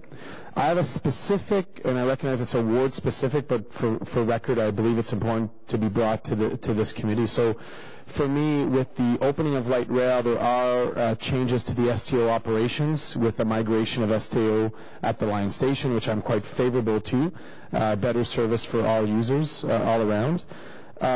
That means that there are the lanes that we built on King Edward, curb lanes going north and south, are 4.5 meters wide, specifically to accommodate buses and, at the time, cyclists. That width is too wide now once STO gets off the corridor. So where is the best avenue for me to ask for capital improvements due to these changes? Chair, that should go through me, through Transportation Committee, not at this budget process. Okay, thanks for clarifying. So wanted to follow up on some of the Presto card components and technologies. So we want people to use transit. Everyone agrees. The higher the ridership, the better the service, the better it is overall. I continue to question why we're charging to access the card, because I get a lot of complaints from low-income folks who don't necessarily have used the equity pass. What they'll say is that they sporadically use the bus, and their calculation still works that it's better to pay per time. But they might lose the card, and then they're still charged the $6 back. So in terms of accounting, what's the financial value of that $6 per card overall in the year? I think we have that number. It'll take some time to find it, and we'll get it to you directly. I guess my point is, how significant is that number in your overall budget? I don't know if it's an issue of significance. I think you need just to ask yourself that if you were to waive the $6 fee, you used to charge for bus passes, you charge for this, is that going to encourage people to be less responsible about it? If you know there's a $6 fee with that card, you're going to take care of it. And remembering that this is all going to cardless technology over time, so it won't even be a discussion point in a number of years. But yeah, there is a fee, a replacement fee of that. There is a fee, a portion of that gets passed on to Presto, Metrolinx, and so forth. So it's a number that's there, and if you want to start waiving those fees, I know you did that when we did the EquiPass rollout for that targeted area. But it's a portion, and Mr. Scrimgeour will get you that number on that. Yeah, would it be possible to get that number just so I can... I just want to emphasize, these cards are state-of-the-art. They're embedded with chips and technology that enables them not to be fraudulent like other systems. They're not the disposal type of cards. So while they may look like there's not much there, there's a lot of embedded technology in there. They're equivalent to your credit cards in terms of encryption and so forth. So, so far it's been highly anti-fraud proof. No, and I respect that. I'm not convinced on waiving the fee, but I want to understand. I do see that it is, even for a rider, one of the barriers. It's the Costco issue. You have to get the membership before you can access the product, right? So to me, it's an interesting one where it might be of lower cost, but until I understand what is our actual cost of that, I can't bring forward some strategies. You open the door for the conversation relating to what I see as the potential, which is this automated, tap the phone application. So where are we at in this year's budget? Is there, I know the technology's there, where are we at in terms of rollout of that technology? So the new contract that we negotiated with Metrolinx is unique in Ontario in that we guide our own destiny. So the fare gates that you bought and the fare vending machines that you bought enable you to basically to adapt to technology. We are not handcuffed to the province, so we don't have to go to Metrolinx for upgrades and so forth. So if Bluetooth technology is something you want to explore, we can go there. If it's, Metrolinx has an app now to load up your Presto card and so forth. We have a lot more flexibility than other areas that are using Presto. The issue right now is the technology needs to mature and staff capacity. We're full out on the LRT and the changes in managing the challenges of the bus system. When we get somewhat more stable, I think we'll be able to be innovative and introduce some things. Vancouver just did wristbands as a promotional initiative. We're going to the disposable cards for visitors, so you can do a multi-pass and so forth. So the fare gates technology that we bought are state-of-the-art. Councillor Tierney has asked me every single year, where are we with this stuff? And I keep telling him it's coming. The infrastructure is there. That's 50% of the battle. We got to just wrap ourselves around it when we have some capacity. I think we're patient, and we recognize there's light at the end of the tunnel here with the opening of Light Rail, but we got to start looking past that and, what sort of work plan are we going to see? So those technology pieces, I think, are our community's crying for, and it would alleviate some of the tension we're seeing in the customer experience. If I use the same argument but relating to para, I know I heard one of the delegations today about the issues of para, and I recognize that for various reasons, you have a wide array of abilities for folks to sign up and to confirm, but we really need to invest in, similar to, I don't like to use Uber because taxis are now using it. Can we ask you to wrap up? Your 5 minutes is almost up there. Okay. I have two questions. I have that one and a very brief question after. Well, we'll go to Councillor Meehan and we'll put you back on after, okay? Sure. So back to Paratranspo, I really see that there's vulnerability amongst the clientele, specifically in wait times. They're out at their doctor appointments, they're out at the community center, and they're waiting for the bus. I see the technology now with Google and with the Ubers and the taxis using when's the bus approaching or whatever. In the transfer of technology and the modernization, are you planning for those abilities? Yes, Councillor, I think you were out of the room when we announced that we were going to bring back a report to Commission on going to online booking. That does a bunch of things. The payment's easy, the tracking is easier, we can push out notifications to say when your ride is coming and so forth, much like Uber and Lyft. So there will be a work plan coming to Commission with timing. Thank you, Councillor Fleury. Councillor Meehan. Thank you, Mr. Chair. My question is to you, Mr. Manconi. Well, first of all, I don't think I could support a fare increase even in July, given what the disruptions and the route changes that have been forced on a lot of Ottawa. But my question is, I understand it's a large operation, it's very complex, and I know it's a big to turn around. But when we realized in September the LRT was not going to come online at the first drop-dead date, I was told that we couldn't reinstate those routes that had been cut. We're now at the end of March, and if I understand you correctly, you don't believe that we're going to meet that deadline to have the LRT go live. At what point do we say we're not going to implement those routes and bring them back? Because we've heard just the hardship that people are undergoing. I understand some of them have been brought back, but why didn't we reinstate them when we don't know exactly when LRT is coming online? So I'm going to ask Mr. Scrimger in painful detail to explain to you what's involved in changing a route and the scope and scale and the time and the resources. And it has nothing to do with being a bureaucratic system. It has everything to do with you have a very good bus system. It's the most interline system in North America. That decision was made years ago from previous councillors. You have a complicated system. You have the only booking system for work of its type in North America. You tried to change that years ago. Somebody tried to change that, and there was a 54-day strike. So again, I'm not making excuses, but the history of how you got to where you are is very, very important. But I guess what I'm saying, I'm a new councillor trying to understand. We knew the system wasn't going to be online initially. We still went ahead. So there should have been, we couldn't have just stopped it at that point and said we will only cut these routes when we know LRT is going to happen. You can't, Councillor, because we need 6 months in advance notification, and RTG owns the date, and they drove us right to the last minute to say they were going to make the previous 2 dates. So, Mr. Scrimger, you can explain. Sure, Mr. Chair. Just to say a little bit about the process involved in planning and implementing schedule and route changes. As Mr. Manconi says, that's about a 6-month process, starting with the collection of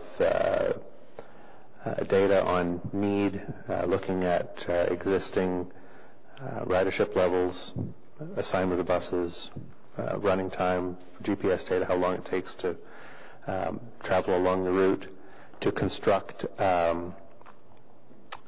a concept, which is then, if there's a route change involved, discussed with the councillor for the area, making sure that there's time for any consultation that the councillor chooses to engage in with the community or with the customers. Once there's a solid service plan, it moves from our network planning group to our scheduling group, who then go through and very carefully turn it into exactly what time each employee will start work, finish work, where they will run at each time of day, what time each bus will leave on the 8,000 trips that we run, assembling that into the most economical package that it can be to keep the number of staff within budget levels to use the existing number of buses we have. It's complicated. And then there's the next process is work selection, as each one of our 1,700 staff members comes into the office and looks at the boards and chooses what work they will select for that next 3-month period. Running parallel to that is the customer information process, where information is provided out to customers about a month before the service change on what the new routes would be, what the new schedules will be, and then there's the implementation date. And that usually overlaps the beginning of the process for the next quarterly cycle. So when a change comes in quite late, such as happened when the November date wasn't met, those route changes that had been planned to take place only a few weeks before, any decision to reverse those changes, to remove not only any of the inconveniences that were made, but any of the benefits that were brought to other communities where where capacity was increased would have been a 4 to 6 month process to do as well. And at what we were talking about, the 2nd of November, I think, then, we'd be still in that process today. So what have we learned from this process? I mean, there's going to be changes when LRT comes live. Are we going to slow down any changes to make sure that everything is functioning efficiently? Councilor Meehan, we're debating the budget. Okay, Could you make the question related to the budget? I'm sorry, Mr. Chair. Look, can I just say one thing? I understand, Mr. Marconi, that this is a wonderful document, but I have to tell you, in terms of transparency and accountability, this is just a lot of numbers. I'd like to see some concrete plans on how we're going to implement some of the things that you're saying you're going to implement, just for transparency's sake and accountability. Just so everyone can understand exactly what our game plan is going forward, especially in transit. Thank you. Mr. Chair, I don't know if that was a question or a comment, but I can assure you I'm 100% transparent, and every member of the senior management team is. And, Councillor, you've asked for a meeting. I'm available. I've met with every new councillor. I'm still waiting for an appointment. If you want to know anything about our operation, I'm happy to meet with you. I take 31 years of my career of being a 100% transparent leader. Thank you. That wasn't a criticism, Mr. Marconi. It's an understanding the process, understanding the budget comment. Available to meet anytime, Councillor. Thank you, Councilor Meehan. Councilor Fleury, you want to add one more question? Yes, thank you, Mr. Chair. And this is my final question. So this relates to capital elements of the budget. The items, just so that everyone's clear, is item 909519 and items 907002. Those are the bus replacements and the bus growths, just so that you know what I'm looking at when I ask the question. When we go out and buy buses, what is the traditional life length of that purchase? Average bus life is 15 years, and we do refurbishments at 7.5 years, where we strip the entire bus down, and that gives us the full 15-year life expectancy. So I heard some of the delegations speaking to environmental measures and some of our more sustainable elements. How do we predict the cost of operating diesel buses within the next 15 years? How can that be calculated? There's lots of data out there right now in the industry, and that's what's driving the discussion on e-buses. Again, I don't know if you were here for that. I was. E-buses is something that's coming. It's about driving the unit costs down and the capital costs. Okay. Now, my last question relating to this is really relating to the technology pieces. So that it be CCTV cameras, that it be Wi-Fi enabled, that it be some of the plugins for phones. Technology continues to evolve, but the customer is asking for continued improvement. Obviously, I recall when I took the bus and there was no AC. And then at some point, it became a standard across the fleet, which was great, right? There's that really good improvement. Now our customers are asking for additional elements, and I've highlighted a couple. So are we procuring to what we believe to be future technologies or even existing technology needs for that customer experience? Yes, you approved that every new bus years ago will get equipped with closed-circuit television cameras. That's being done. You also enabled us to ensure that every bus can adapt to Wi-Fi, so that any new bus, we have the capability to accept Wi-Fi. Contrary to what a lot of the vendors say, we've had 3 offers of free Wi-Fi on our buses. Every one of them, when they've come in, they've looked at the numbers. They can't make the business deal work. So we have cellular in the LRT. We'll have it throughout the tunnel. And then there's also a possibility of Wi-Fi in all the stations coming up. Wi-Fi on buses is a difficult market to crack. It's not a captive audience. It's too short of a stint for them for the revenue stream. So again, we've had 3 unsolicited offers, and every time they run the numbers, they can't seem to make it work. All your new buses can adapt to Wi-Fi if you need to. Okay, thank you. Okay, thank you, Councillor Fleury. So that ends questions to staff on this issue. Next, we would go to motions. Councillor Kavanagh, you already have yours in. Does anyone else have motions to table? If not, instead of taking a break, if we want to deal with your motions and then vote on the budget, we can probably carry right through because the in-camera items shouldn't take us too long. So if everybody's in agreement, if it's only her motions, we'll deal with that. We're good? Okay, thank you. Councillor Kavanagh, did you, I guess we're going to have legal comment on your motion. If you want to read out your first one and then legal can rule on it. Okay, thank you. I'm not sure which order they want me to do them in, but I'll start with the Equipass, Community Pass, Access Pass, and to put a freeze on the fare increases.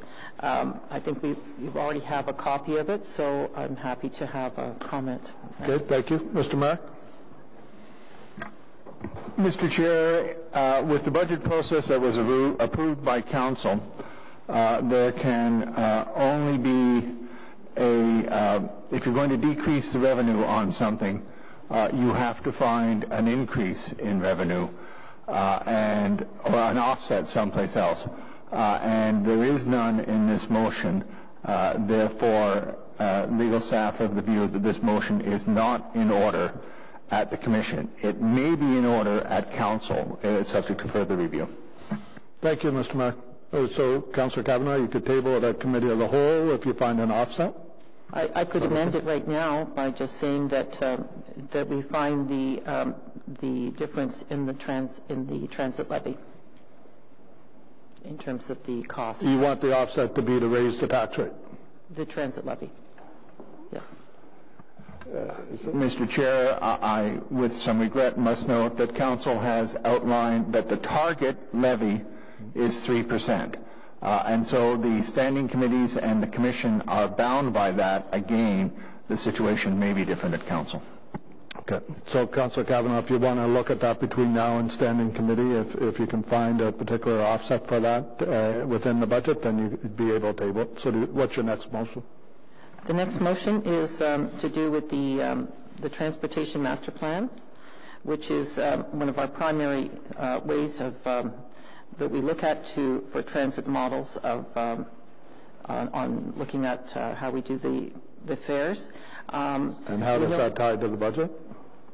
This is to be resolved that the staff bring forward report on possible fare strategies to increase transit ridership that's consistent with the master plan. I think we've had a lot of discussion on the different systems and the fact that we have the capacity to do this with our new system. So that wouldn't be part of the budget discussion. Correct me if I'm wrong, Mr. Mark. We can deal with that outside of the budget as the ongoing Commission business. Is that correct? Yes, Mr. Chair. At today's meeting, so the motion can be considered. As a matter of legality, I leave it to Mr. Manconi to speak on the motion's desirability. As a matter of legality, the motion is in order today after the Commission has recommended the budget to Council. Okay. So you could do it as a table of notice of motion at the end of the meeting if you want. Happy to do that. My last one is on the senior Pick Your Ride Free Day. And be resolved that the OSTC proposal Pick Your Free Ride Day be referred to OC Transpo staff for analysis and report back to the Transit Commission. Okay. Is that one in order, Mr. Mayor? Same answer as the last one, Mr. Chair. Same answer. So we'll do it outside the budget. Okay. So we'll do that as notice of motion. Is that it then? Okay. Thank you, Councillor Kavanagh. Okay. So let's have a vote on the budget, folks. If I could just add, I understand why the three are being referred to Council, but I just want to be on record as saying that I won't be able to support today's budget until at least the first motion of Councillor Kavanagh's is considered at Council. I won't be able to support a fare increase beyond July 1st today. That's fine, Councillor McKenney. We're not looking for a unanimous vote. Yeah, but my vote does count. My vote does count. I am one of the members, and I do want to just be on record as to why today I won't be able to support, and we can reconsider then at Council. Sure. So how about we do yeas and nays on the budget then, please? Yeah. Go ahead. Thank you, Chair. So the motion that we are voting on is be it resolved that the Transit Commission recommends that Council sitting as a committee of the whole approve the Transit Commission 2019 draft operating and capital budget as follows. Item number 1, 1A, User fees on pages 4 to 6. Carried? Is that? Or, no, we called yeas and nays. I'm just getting the names here. So we're good? That's your motion? That's number 1A, or do you want the whole, are we doing the whole thing, or? Okay, yeah, how about read it out, and if anybody wants it broken down, we'll break it out into separate votes. User fees, pages 4 to 6. Number 1B, operating resource requirements on page 3. And number 2, Transit Commission capital budget, pages 7 and 8, individual projects listed on pages 15 to 37. Is everybody okay with voting that as one motion? Okay, thank you. So, yeas and nays. So, Councillor Brockington? Yes. Commissioner Caricata? Yes. Commissioner Gower? Yes. Commissioner Kavanagh? No. Commissioner McKenney? No. Nope. Commissioner Olson? Yes. Commissioner Suds? Yes. Commissioner Tierney? Yes. Commissioner Williams? Yes. Commissioner Wright-Gilbert? Yes. Commissioner Cloutier, Vice Chair? Oui. And myself, yes. Thank you. Okay, motion carries. Thank you all. So now we move to item number 4, which is well, first I should ask if everybody wants to go in camera, or are we good with this item? Do we want to move? We'll have a motion to move in camera if you want to go in camera. Do you have questions related to this? You want to go in? You're good with the vote? Okay, everybody's good with the vote. So let's see here. Well, my apologies. We don't have a choice. We have to go in camera for this. So for the this one, what do you want read out here? Okay, Councillor Cloutier has the motion.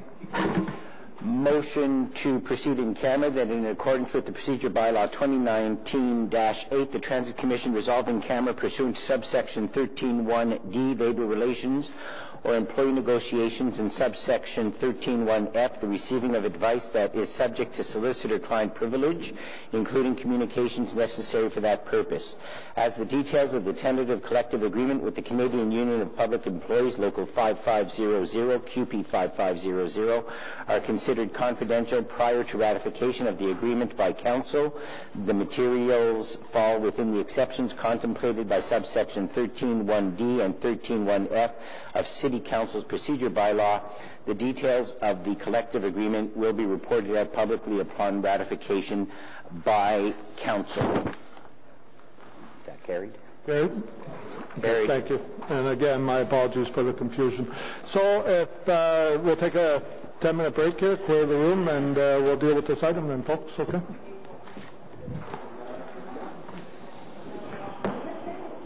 Sorry about that, Kate. I thought we were...